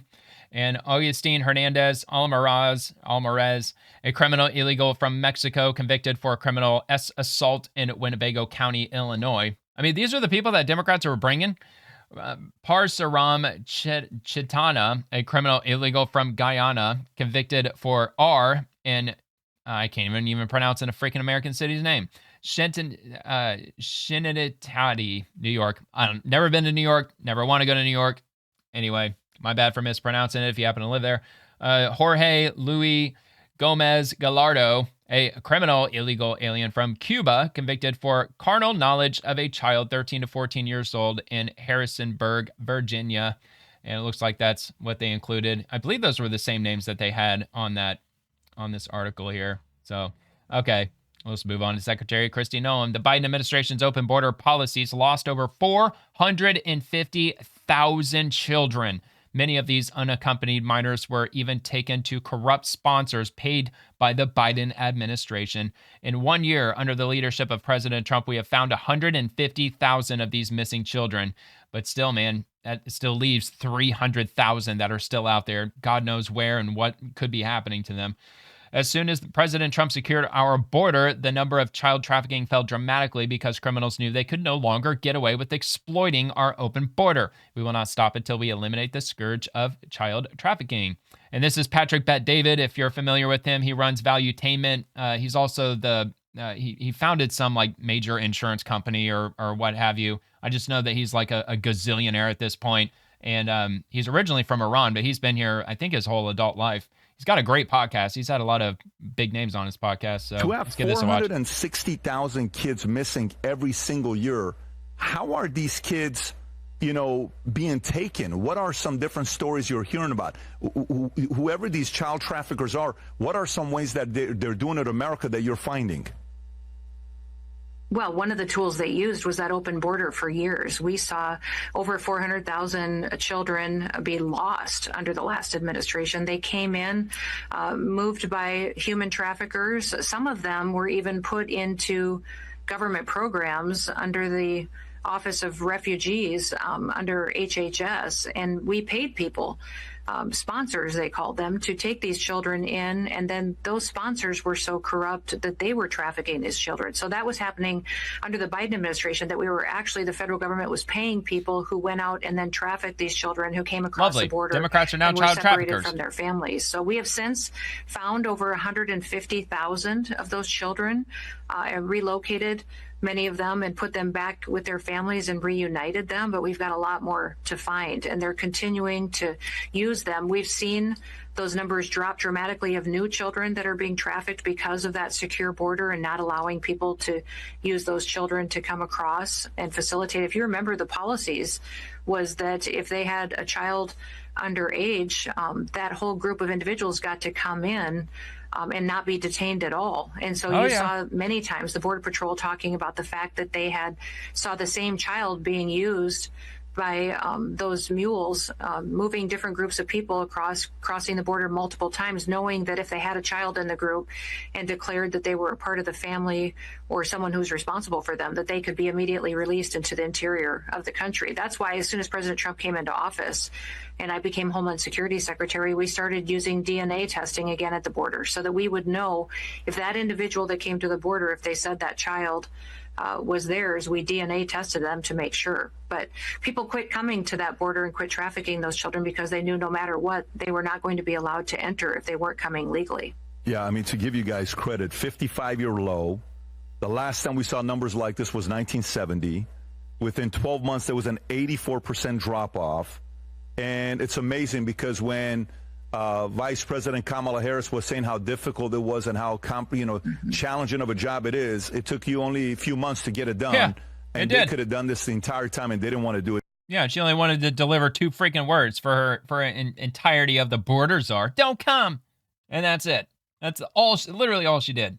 And plus, wasn't Kamala Harris's turnover rate while she was vice president in her office like 6 weeks or something like that? Like her staff on average wouldn't remain there for more than 6 weeks because they said it was a chaotic environment. I believe I read that somewhere. Senator Dick Durbin, predators can target our kids from anywhere. As tactics evolve online, so must our tools to tackle depravity. Reform sentencing laws, target online criminal networks, crack down on offenders. Time for this to pass the Senate. And of course, he's with the Democrats, as the badge indicates. And he's the Democratic whip and ranking member of the Senate Judiciary Committee. I somehow don't fully believe his words and what he's saying about this based on what we just heard from Secretary Kristi Noem, because he was certainly a Democrat back during the Biden administration. Didn't really seem to care a whole lot about it back then, at least it would seem. Breaking, Senate Judiciary Committee passes bipartisan package of bills to address gaps in federal law regarding crimes committed against children online. And that is definitely something that should have bipartisan support. I would love to know which ones are not going to be voting for that and what their reason would be if they would ever decide to give one. And from Senate Republicans, Roy Cooper set thousands of violent criminals free, murderers and R-worders who were supposed to serve life in prison. He must answer for this soft on crime policies that have wreaked havoc on North Carolina. And from Stephen Horn, the recidivism rate for the 4,234 offenders released early by Governor Cooper is over 50%, according to the data from the North Carolina Department of Adult Corrections. Cooper's releasees included some of the most heinous murderers and R-worders serving life in prison. Insane. So I'm not familiar with exactly what I'm looking at here, but it's on screen. If you want to pause it for a minute and browse through that data, you're free to do so. And we'll roll on to the next post. I think it might be related. Well, yeah, it might as well be related. Yeah, completely normal behavior. This is from Defiant Elves. Meanwhile, the people throwing the word around are taking away our rights, our safety, security, comfort, healthcare, food, and community. They are kidnapping our neighbors. They are racist. They are homophobic, transphobic. So these are Democrats. Okay, got it. And they are hurting us for not conforming to their corrupt ideals. Yet they want to label us as degenerates. Not everyone is comfortable with using this word, and for good reason. For some reason, the movie Pulp Fiction comes to mind. I use it to refer to myself in a way that's full of love and respect. To empower. Sorry. It's hard. It's hard being up front. I use it to describe. I'm so proud of you all. Thank you. I use it to refer to myself in a way that's full of love and respect, to empower and involve myself, because I know what I and my community stand for. As a love and respect, huh? Growing up, I always rubbed against the grain. At 3, I fought people who wanted me to be ladylike. And then I turned 12 and I said, absolutely not. This is not a phase. I turned 16 and they actually sent me to a military high school to try to convert me because they saw me as a degenerate. Who is they, dude? Those are your parents, man. Your parents are your parents. He's trying to make it sound like that, like the state forced him to go to a military school. I highly doubt that happened. Joke's on them. I went in a lesbian and came out a bull dyke. I came out angrier and stronger. And when I turned 27, I said, fuck you. I am a man. This is an anti-ICE protest, by the way. Not sure how this correlates. Never be a man, girl. Never be a man. So anyway, that's happening in our society today, of course. But you know what? In the United States, you're free to do that as long as you do whatever you do within the confines of the law and you freaking stay away from children. Anyway, Defiant L's, we got another one. Gavin Newsom, the presidency as we know it will de facto end this November when we get the gavel back and Speaker Jeffries becomes the next speaker. Could you imagine that nightmare? Speaker Hakeem Jeffries. He's the president of the United States for the next 3 years. Governor Gavin Newsom. Good news, he's temporary. That's just 3 years. And the presidency as we know it will de facto end this November when we get the gavel back and Speaker Jeffries becomes the next speaker, as long as we remain vigilant, as he's trying to nationalize federal election, or at least in 15 states, as he's trying to take over the Fulton County elections, as he continues to vandalize free and fair elections in terms of trust and going after vote by mail, sending out those masked men all across this country and doing other suppression tactics. We need to be vigilant in that respect.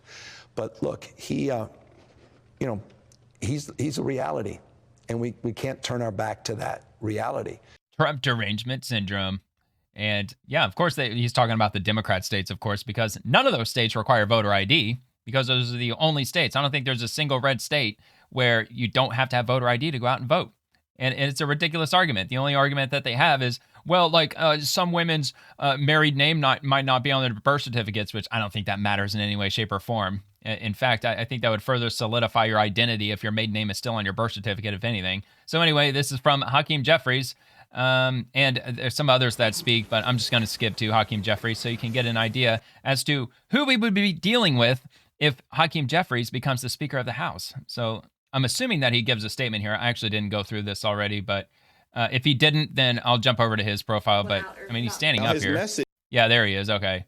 So let's get a little taste of Timu Obama. All right. So where does he begin? All right, here we go. Reaction to the very same racist video that Donald Trump felt compelled to produce.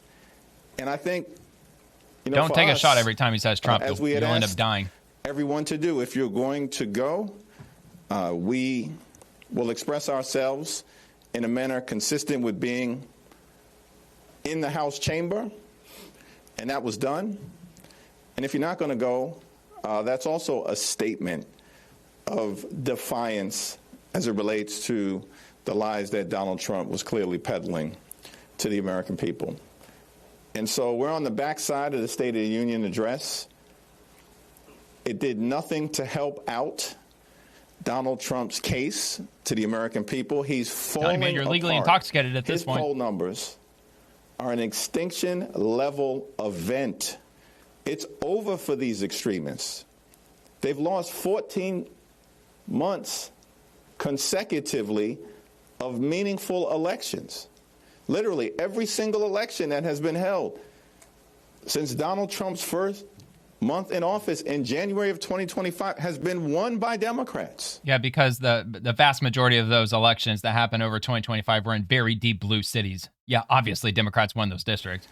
And so I know people are struggling to find a reason to pierce the fact that the American people have clearly decided it's time to throw the MAGA extremists overboard and elect Democrats. But we're going to stay the course. We're going to be disciplined and focused as we were yesterday. We're going to continue to win the day and win the week and win the month, win the hearts and minds of the American people, win the year, and then win back the House. Okay, well, believe it or not, that was actually pretty tame compared to how he usually talks. But, of course, calling him MAGA extremist, throwing him overboard, using somewhat violent political rhetoric, as Timu Obama usually does. But, yeah, I mean, if he's the Speaker of the House, let's just say that there's not going to a whole lot that's going to end up getting done. That's for sure. I mean, that's essentially what they would do. In terms of codifying anything into law, that would be effectively over for the rest of the Trump administration. And it's exactly what Democrats are hoping for, of course. So that's why it's extremely important to get out there and vote. Come November, you've got to get out there and vote. And look, everybody, especially everybody who's been voting regularly since they were 18 years old, it's a broken record situation. Like, everybody keeps saying go out there and vote, but there's just too many people. Isn't it like more than 50% of our country doesn't even vote? It's kind of crazy. All right, so Nick Sorter, breaking U.S. Capitol Police arrested Ilhan Omar's State of the Union guest after she refused to stop standing and blocking others in the gallery during Trump's speech. This is the same deranged activist arrested in Minneapolis for using her car to block ICE agents' cars on a street. These people are effed in the head. No wonder why they always end up violent. Yeah, she was the one that was pretending to be disabled, or she claimed to be disabled. She's probably disabled on paper, because in a place like Minnesota, I highly doubt that it's very difficult to end up on disability in some way or another. So I already read yesterday Ilhan Omar's statement as to what happened. Of course, she downplayed, said that she was completely silent and she stood up only at the same time everybody else stood up, but they were like racially profiling her, and they arrested her, unjustly and all that nonsense. So if you saw the Swamp last night, you already saw me read that out, but let's take a watch. Is that this is an ongoing fear and threat, and that was her this country. Blocking ICE. What happened to me is absolutely obstruction in the history of this country, and we have not seen accountability that gives me any reason to believe this won't be done to somebody else. So that's what I'm thinking about today. And honestly, I'm glad that it's me sitting in that seat rather than somebody who's cheering for what happened to me. I mean, a lot of these lunatics, they're just trying to stay in the spotlight as long as possible, because how much you want to bet? Like, sometime in the next year or two, she's going to try to run for office. She's going to try to become a member of the squad, member of Congress. And from Pat Adams, this video sums it up perfectly. President Trump and Republicans in Congress are for American citizens. Democrats in Congress are for illegal aliens. If you agree with this statement, then stand up and show your support. The first duty of the American government is to protect American citizens, not illegal aliens. course, none of the Democrats stood up.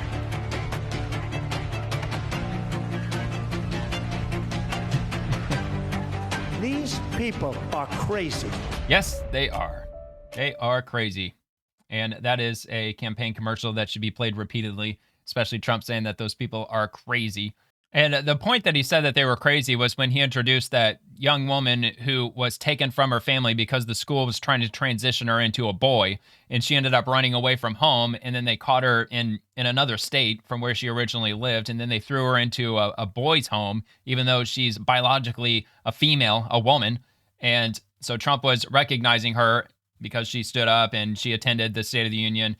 And he said something like that. It's absolutely ridiculous that we even have to bring stuff like this up. Like, what is going on in this country? If we went back in time and we told our forefathers that this is what we would be dealing with, I mean, I don't know. I don't remember verbatim what he said, but it was something along those lines. And he looked over at him. He's like, these people are crazy.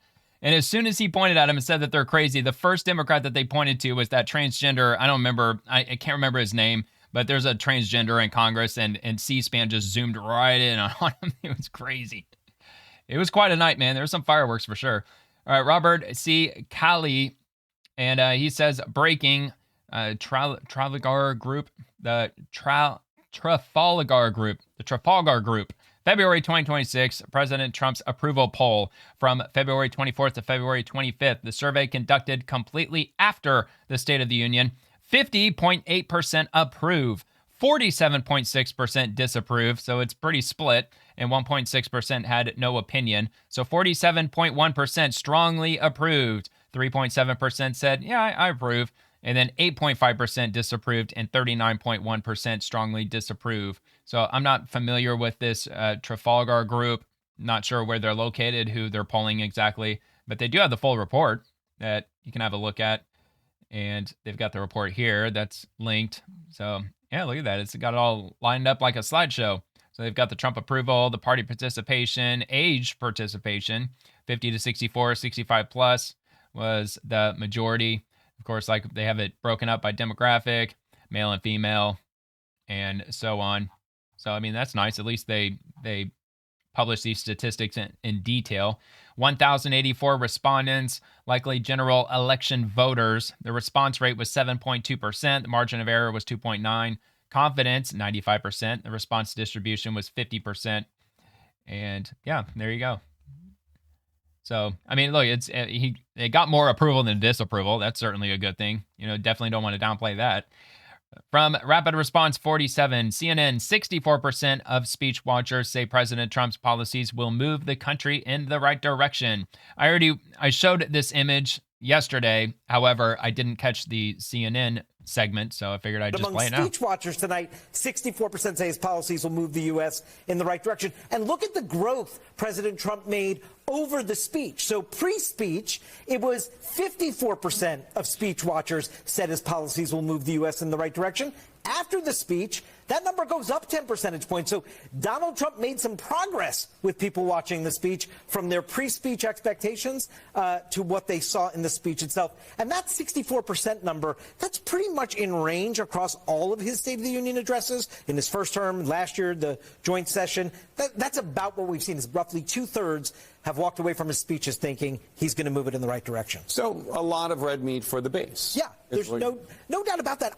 If you're a Republican on the ballot in 2026, I think you leave this speech being as happy as you could possibly be, that he sort of stuck to the script on the economy, he gave the red meat to the base on immigration, and they can leave the hall tonight and sort of take that out on the campaign trail. Constantly seething. She's perpetually seething. Constantly. I can't remember her name. Caitlin. Is it Caitlin Collins? Is that who that was? I can't remember. Caitlin something, I think. Which, by the way, CNN, I actually started the video with that post that I think it was Paramount, right? Paramount bought Warner Brothers, which includes CNN and other networks. And the big battle that was going on for months was whether if it was Paramount, I think it was Paramount, right? I think it was Paramount, not Netflix, because Netflix was in the running to buy Warner Brothers and they backed out. Apparently either today or yesterday, it was very recent that they backed out. And apparently that's a very good thing. I guess Paramount must be run by people maybe more right-leaning or conservative-leaning. I don't know anything hardly about the entertainment industry, at least not in detail. but supposedly that's a good thing. I don't know if that means that CNN is going to pull further to the right. I don't think that's going to matter. There's not anybody that I know of who's right-leaning, right-wing, Republican, conservative. They're not going to watch CNN. I mean, the trust in CNN is completely vaporized. It's gone, man. Everybody would just want CNN to just fall into oblivion. All right, House Republicans, while President Trump was naming cartels as terrorists and saving American lives, Hakeem Jeffries was literally checking his watch. Democrats let fentanyl poison our families for years. Now that the border is secure, they can't even be bothered to stand and cheer. That is disgraceful.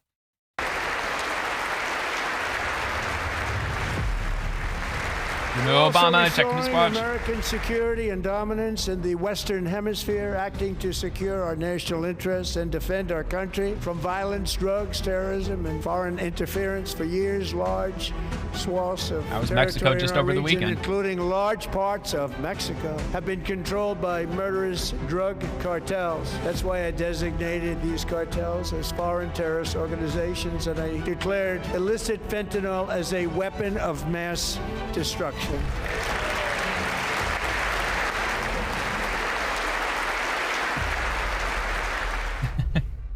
Of course, he's checking his watch. He doesn't give a shit. They have no positive interest for the future of our country at all. They just want it all to burn down. They just want to seize power. That's all Democrats care about. They just want unchecked power, and they want to drag us into a socialism, communism hellhole. All right, from the U.S. Embassy, India. Welcome to India, U.S. Attorney Janine Pirro. We're pleased to host you as our nations deepen cooperation on law enforcement, counterterrorism, and the rule of law. We certainly hope that they talk about scamming, because that's probably the biggest thing that's plaguing Americans with regard to India today. Thanks to your engagements with our team and FBI, with the great cooperation we have with Indian law enforcement, the U.S.-India partnership advances justice, security, and democratic values that strengthen law and order in both of our countries. Of course, Janine Pirro, she's the U.S. attorney for Washington, D.C., so I'm assuming that's probably why she's in India, because, Washington, D.C. being our nation's capital. But anyway, and I've got another one from India. Welcome to India, Secretary Howard Lutnick. Of course, he's in the spotlight right now with regard to the Epstein scandal. Your visit celebrates the enduring friendship between our two great democracies. Thanks to your support, the U.S.-India economic relationship has never been stronger. With our new target of $500 billion in bilateral trade, the U.S. and India are creating jobs, driving innovation, and building shared prosperity. Look, man, I think our trust in India would be greatly improved if they just purged the entire scammer culture that has been permeating in India for decades. Billions and billions of dollars, probably hundreds of billions of dollars if you include all the Western nations that India's scamming. All right, Department of State, Secretary Rubio on Venezuela. We've done a pretty good job working with the interim authorities on the stabilization phase. Let's hear from Secretary Rubio. As we enter this recovery phase, which we think I think we've done a pretty good job working with the interim authorities on the stabilization phase. You have not seen mass migration, you have not seen civil war, you have not seen violence. On the contrary, you've seen some real stability on the ground, and you've seen a growing in productivity among their key sectors.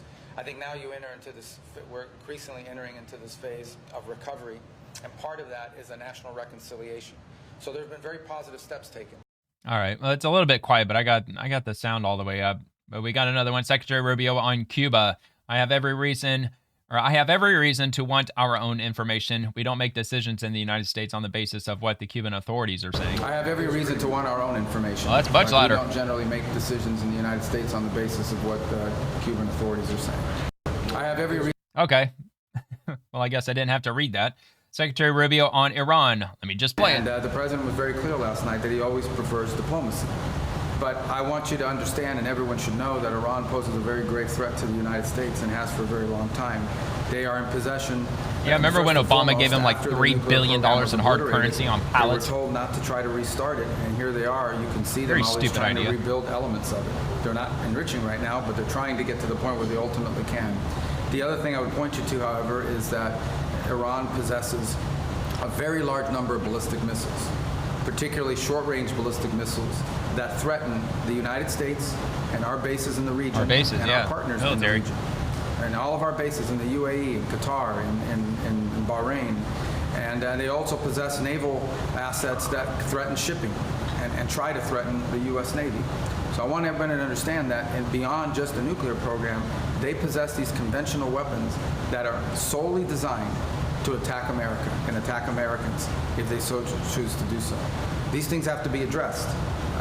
The negotiations tomorrow and the talks tomorrow will be largely focused on the nuclear program, and we hope progress can be made, because that's the president's preference, to make progress on the diplomatic front. But it's also important to remember that Iran refuses to talk about the ballistic missiles, to us or to anyone, and that's a big problem. Okay, well, it doesn't sound like we're going to get anywhere with that tomorrow, which, of course, he said that they're going to focus on the future of their nuclear program, which, of course, Timu Obama, he said, well, I thought we obliterated their nuclear program with Midnight Hammer. So which is it? Do they have one or do they don't have one? Well, obviously, they're rebuilding it. I mean, I'm sure that they probably have more than one nuclear facility. We just took out the primary threat to their nuclear development, being Operation Midnight Hammer.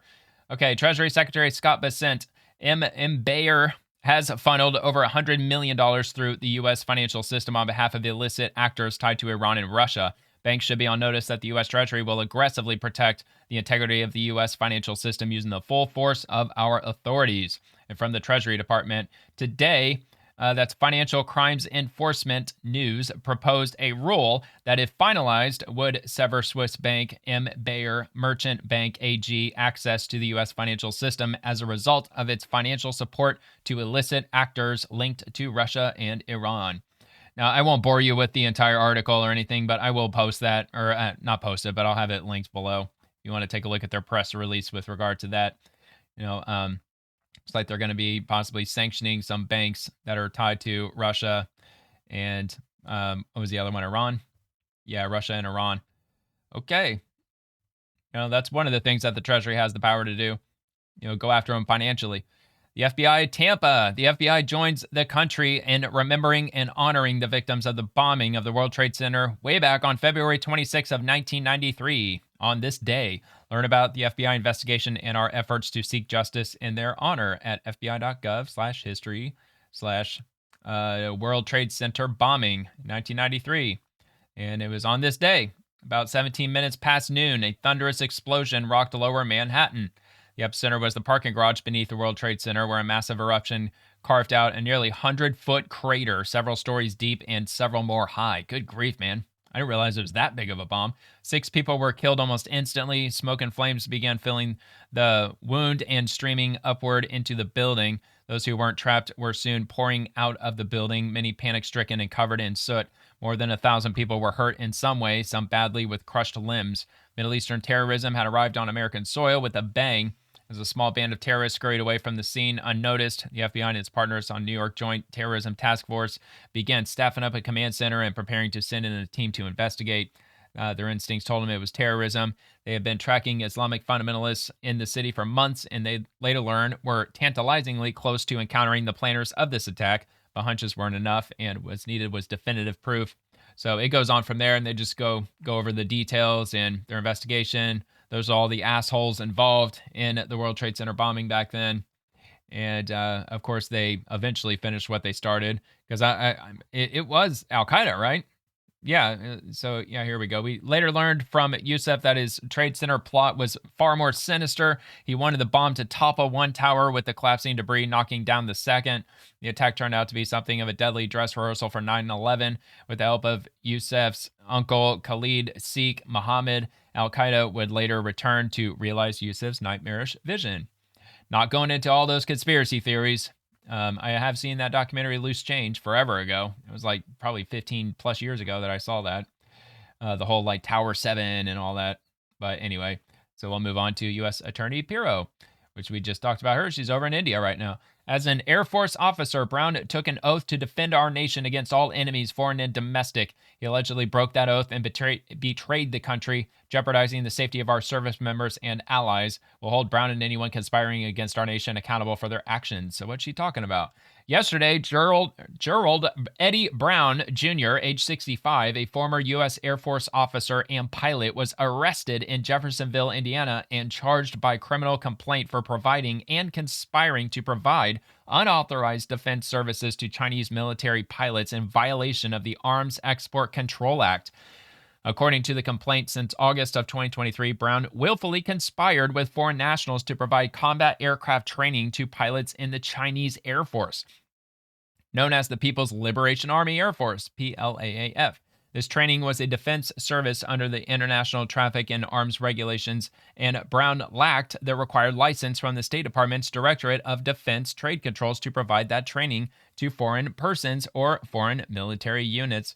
And they also have a link to more information on that if you so choose to take a look at that. Page not found. Janine Pirro, there's no page found. Well, regardless, maybe just the website's down for the time being. I'll have it linked regardless, but it doesn't look like it's going to go to anywhere. Former U.S. Air Force pilot arrested, charged with providing defense services to the Chinese military. And let's head on to the next. What else do we got? U.S. Southern Command, during the recent Jungle Operations Training Course Panama at Aeronaval Base in Cristobal, Colon, U.S. service members and Panamanian partners conducted land navigation and waterborne operations. This hands-on instruction enhanced interoperability, strengthened small unit maneuver in jungle and littoral environments, and reinforced bilateral cooperation through realistic scenarios. The jungle training is a critical component of broader efforts to deepen the U.S.-Panama partnership, ensuring regional security. Let's have a quick look at this.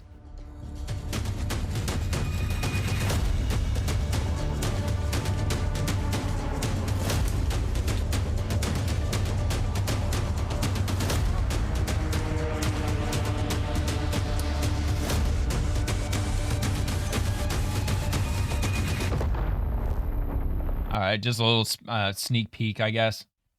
And moving on to the next thing from Sean Parnell. The Department of War has no interest in using AI. Okay, so here, let me start with this. I'm going to go all the way back to the beginning here. Yeah, the post is available.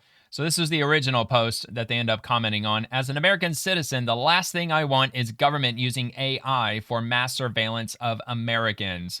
And there was a follow-up by Jeff Dean. He says, agreed, mass surveillance violates the Fourth Amendment and has a chilling effect on freedom of expression. Surveillance systems are prone to misuse for political or discriminatory purposes.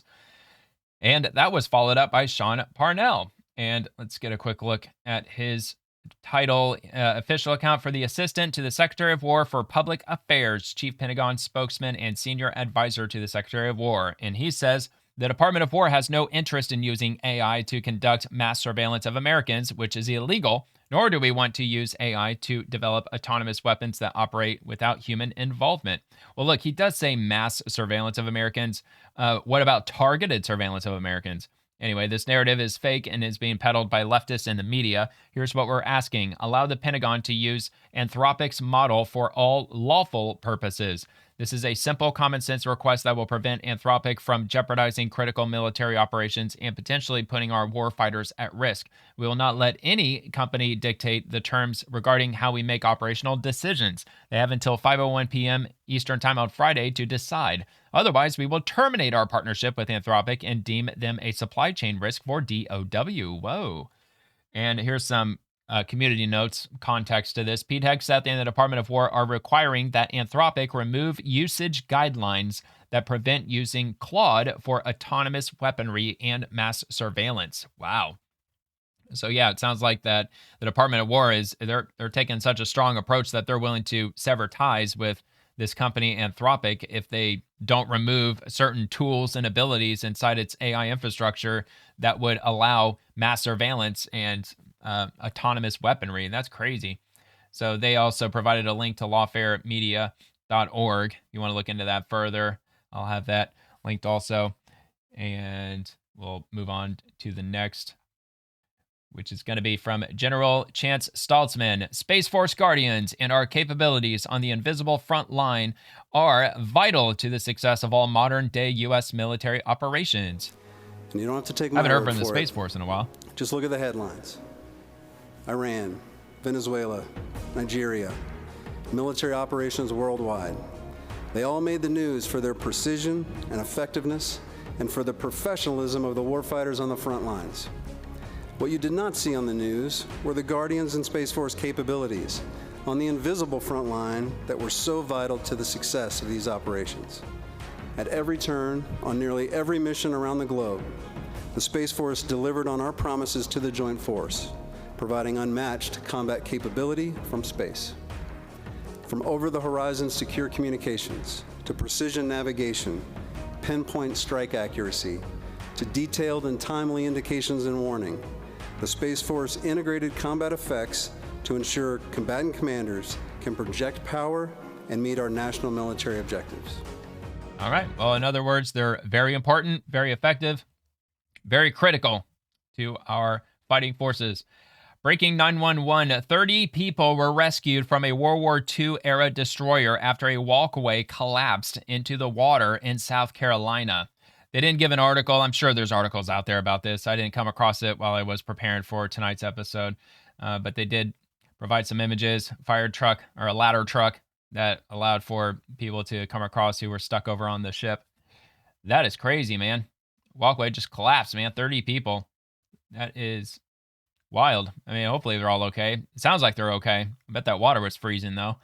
First Lady Melania Trump. Melania Trump to take the gavel at the UN Security Council in historic first. This will be located on Fox News.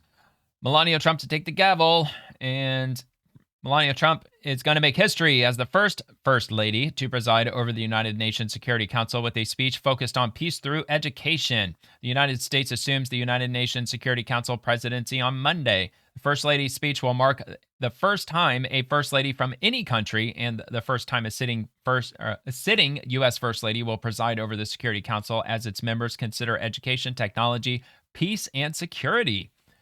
The First Lady is expected to stress the importance of education and knowledge in creating ongoing and everlasting peace, a source close to the First Lady told Fox.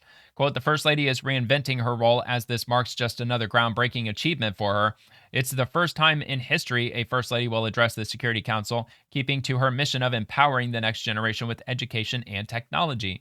U.S. Ambassador to the United Nations Michael Walz told Fox that it is fitting that the First Lady, a passionate and tireless advocate for children, will preside over the first day of America's presidency of the Security Council.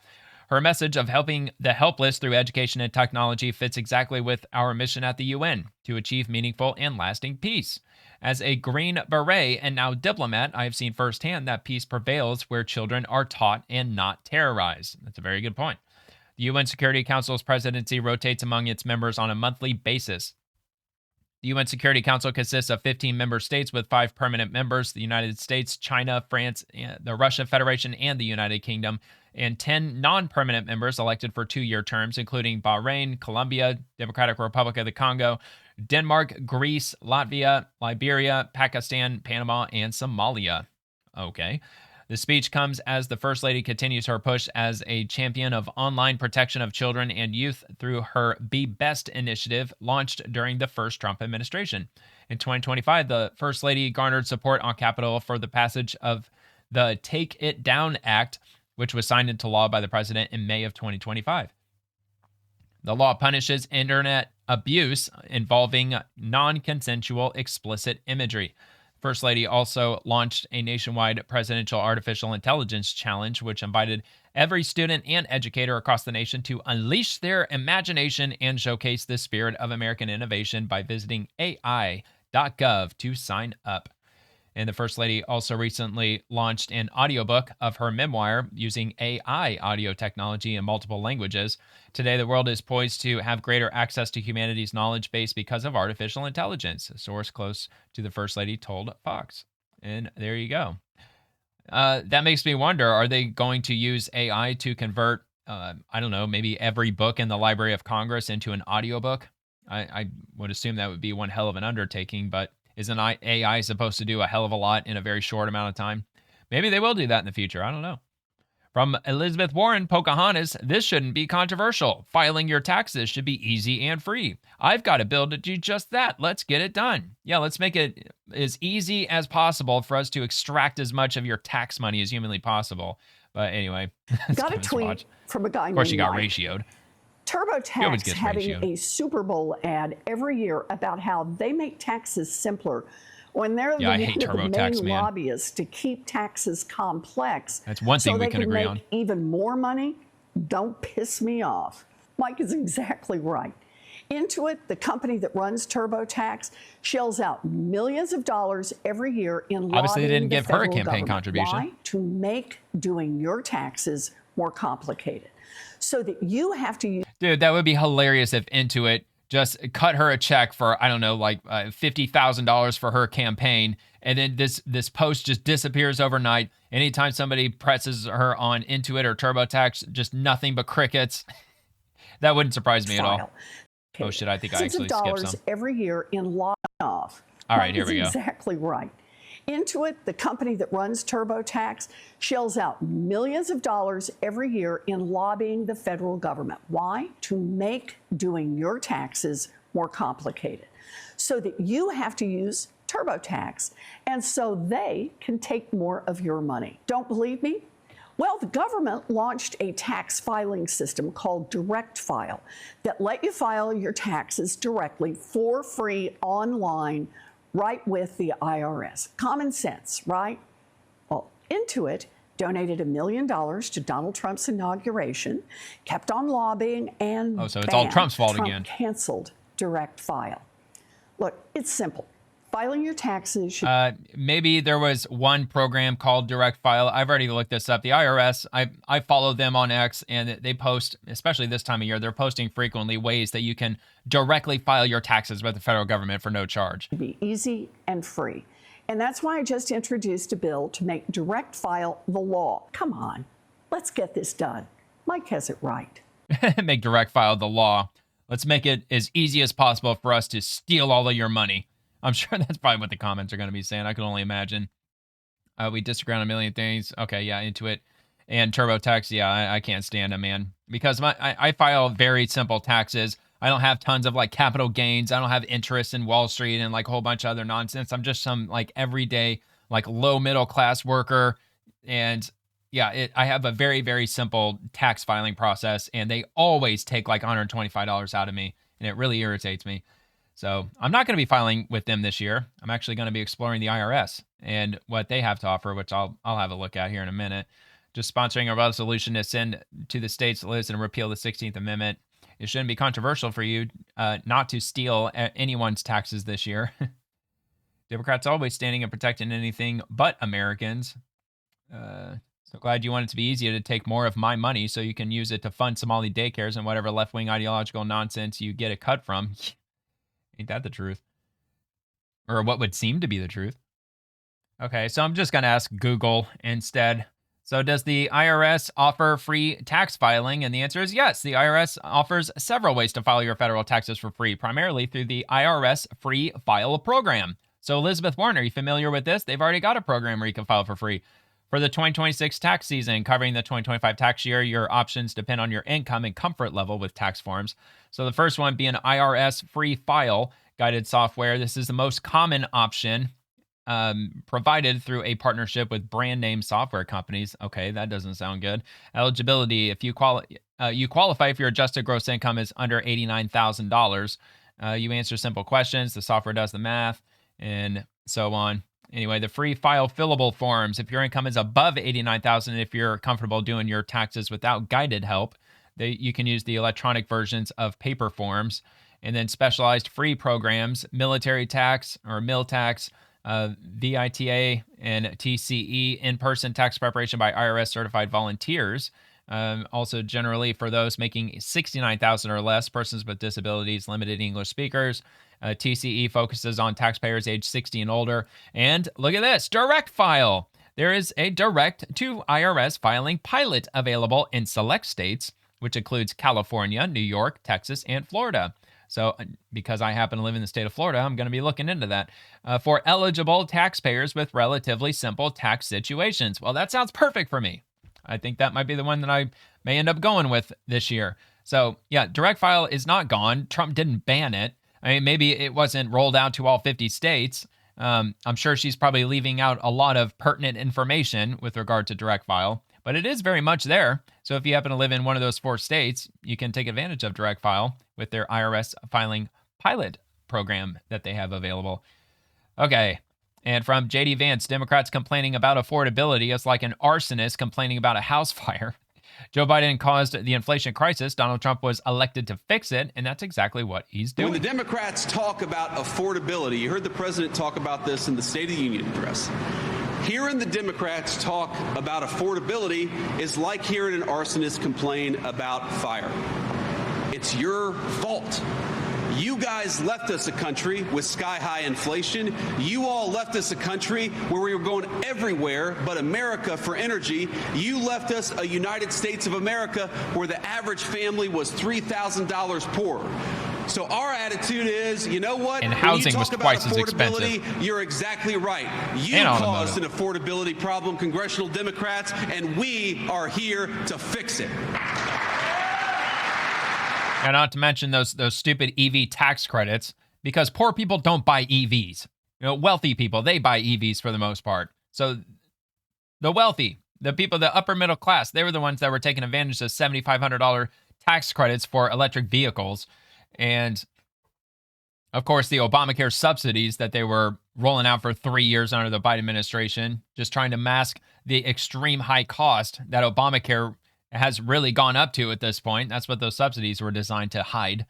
All right, BLS labor statistics, 0.5 unemployed persons per job opening in the Dakotas, 1.9 in California in December of 2025. So this is a map of the number of unemployed persons per job opening by state, December of 2025, seasonally adjusted. And yeah, so at least in my state, it's 1.1 to 1.2. And of course, all across the West, it's all in red. And actually, it looks like pretty much every Democrat state. I mean, Arizona, is it more red or blue these days? I don't even know. I can't even tell anymore. But anyway, so that was on the Bureau of Labor Statistics. And I got one more. Gross job losses are 7.9 million in the second quarter of 2025. Gross job gains are 7.6 million. And again, that's the second quarter of 2025. That's not as of yesterday. It was, like what, 6, 8, 9 months ago. So it was a while ago, but they decided to post this today. And they even have a news release with that data and the statistics, gross job losses, gross job gains. And I'm sure once the $18 trillion in investments into the United States starts showing physical signs in our society in terms of building out manufacturing and the blue collar industry, I'm sure that we're going to see an explosion of job growth in the blue collar sector in at least the next maybe year, maybe even 6 months. I know like some of these companies, they're buying up buildings that already exist, like automotive companies, like they already own buildings that they had shut down years prior, and they probably don't even have to build from scratch. They probably just have to roll in the machinery and bring it all back up online. So maybe it won't take all that long. All right, rapid response 47 on TrumpRx.gov. Thanks to discounts negotiated by the Trump administration, the impact will be immediate for millions of Americans on common drugs that insurance companies often don't cover. For example, the monthly prices of Ozempic and injectable Wegovy, two of the highest spent drugs in the United States, falls from $1,028 and $1,349 respectively, all the way down to an average of $350 and as low as $199 depending on your dosage. The monthly price for the Wegovy pill falls from $1349 to as low as $149 depending on dosage. The monthly price of Zepbound falls from $1087 to an average price of $346 and as low as $299 depending on the dosage. And they've got the graphic that you could have a look at. And yeah, they say that these are very common drugs. I mean, the only one I've ever heard of is Ozempic, but that's not to say that these aren't very common drugs. I mean, any drugs that have dropped by that much is a good thing. It would just be nice if that just blanketed across all our pharmaceuticals, anything that's only available by prescription. But maybe we'll get there. Many of the millions of Americans struggling with infertility pay for their medications out of pocket, meaning they stand to save on average $2,000 plus per cycle of fertility drugs, thanks to TrumpRx.gov. For example, the price of Gonal F, one of the most commonly used fertility drugs, falls to as low as $168 per pen, depending on dosage. And the price of Centrotide, another commonly used fertility drug, falls from $316 to $22.50. And the price of Ovidril falls from $251 down to $84. And if you don't see your drug on TrumpRx.gov now, check back soon. More high-cost brand drugs from new companies will be added on a rolling basis as the Trump administration pursues the best possible deals for Americans. If you already get your drug through insurance, tell your member of Congress to pass President Trump's great health care plan so TrumpRx purchases can be covered by your plan. All right. Guess we'll see if that ends up rolling out or not. TrumpRx.gov. One more. Here we go. Secretary Sean Duffy, when you serve the American people, you have to actually hear from them and get out of the Washington, D.C. bubble. The president is focusing on affordability for Americans all across the country. As USDOT, we are focusing on common sense policies like keeping your roads safe, eliminating EV mandates, and bringing down the cost of cars.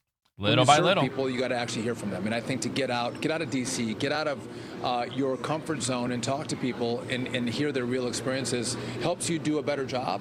And so the president had a great State of the Union 2 nights ago.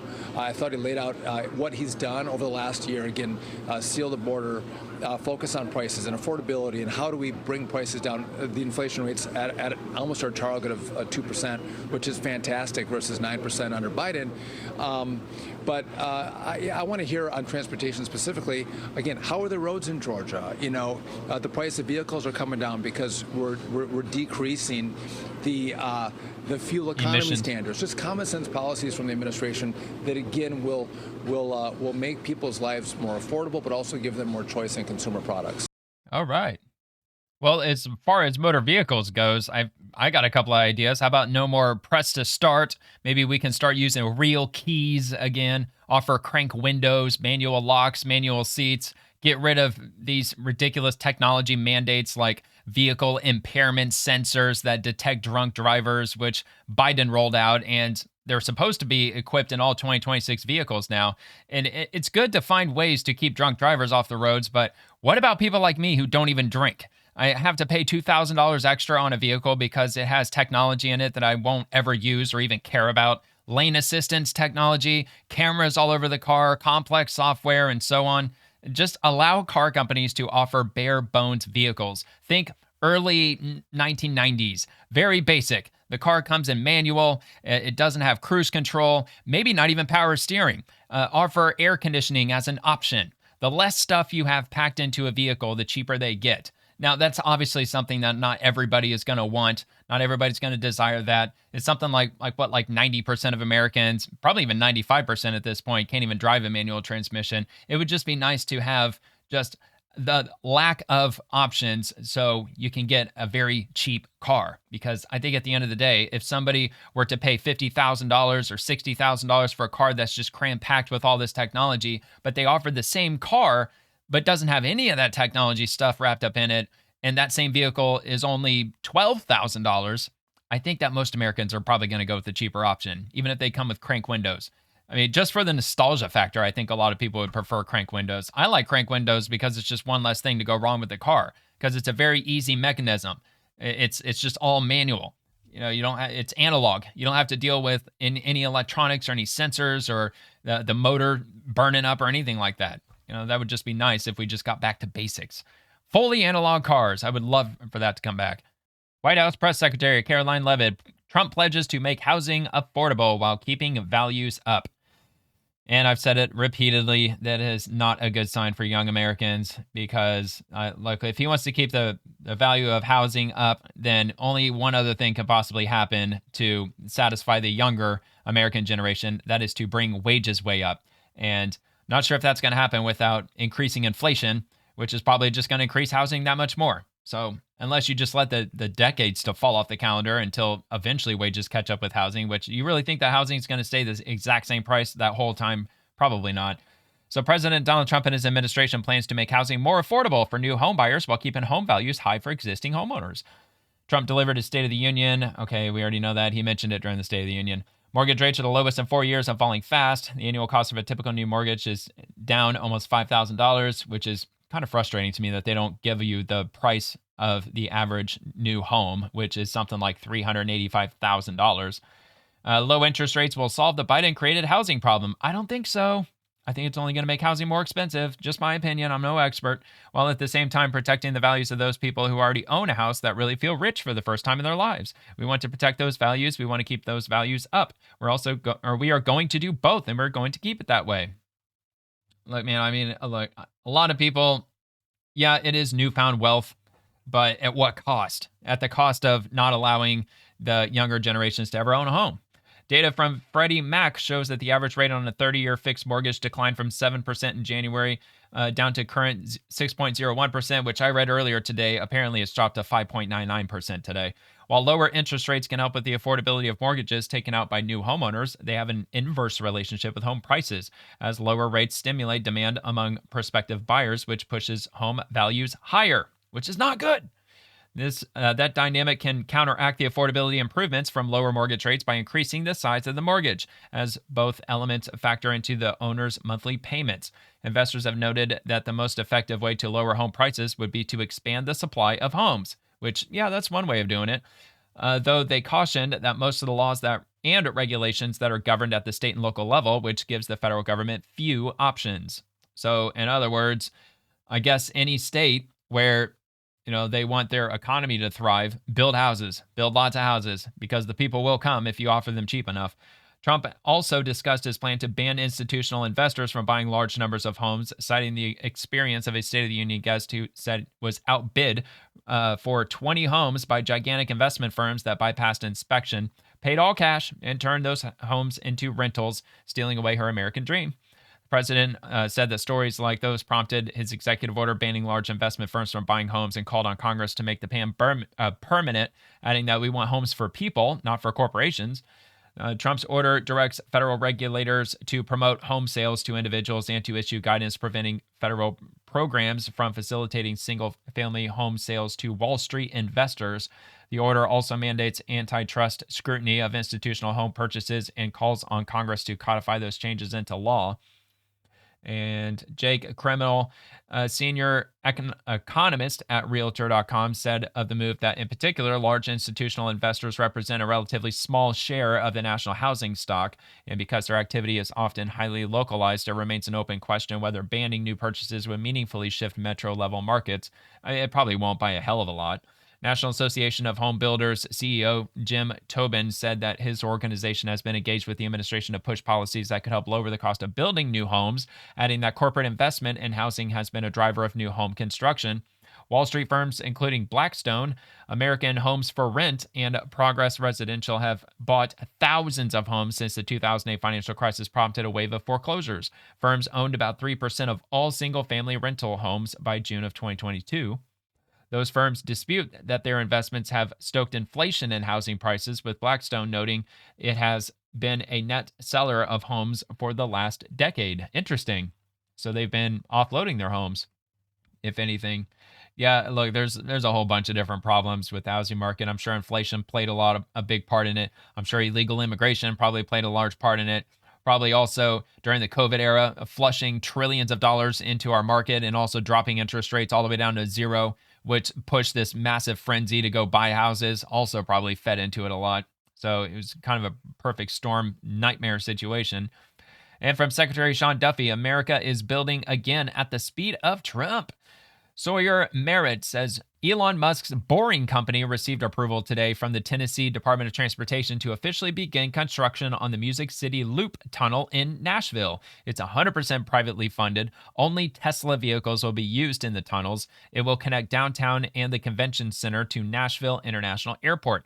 The transit time will be about 8 minutes. Tunnels will result in the removal of thousands of vehicles daily from roadways and state highways, easing congestion. Look, I wouldn't be surprised if Tesla paid for this 100% because this is great marketing to buy a Tesla if you live in Nashville, especially downtown. It will be capable of moving thousands of people per hour with predictable transit times. Expansion possibilities include additional communities and 40-plus stations following the initial route, and construction will be immediately.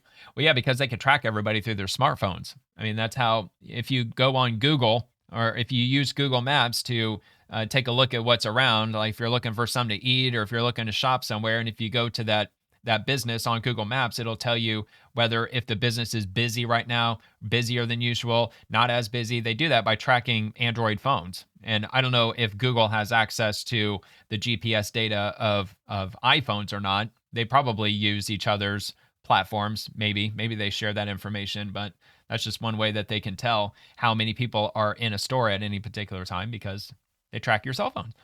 Anyway, the Music City Loop shows what's possible when we leverage private sector innovation in America ingenuity to solve transportation challenges, said U.S. Transportation Secretary Sean Duffy. TDOT's lease approval will help advance this ambitious project as we work to reduce congestion and make travel more seamless for the American people. Congratulations to Governor Lee, the city of Nashville, and the Boring Company on this significant step toward a faster, more efficient transportation future. And I don't think the Boring Company really takes all that long, does it?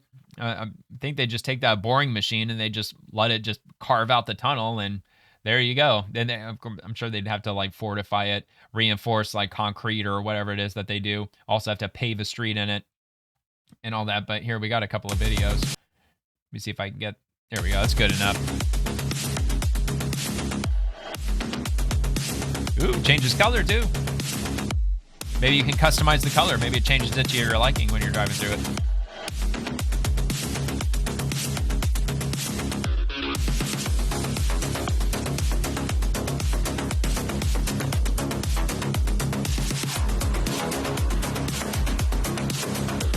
Very cool. I dig it. I'm never going to buy a Tesla. I don't want electric. I like driving a manual transmission. But anyway, so they got the map. They got the tunnel. I thought there was a second video. No, there's not. That was the only one. Okay. So yeah, that's happening in Nashville. Good news if you're in Nashville, I suppose.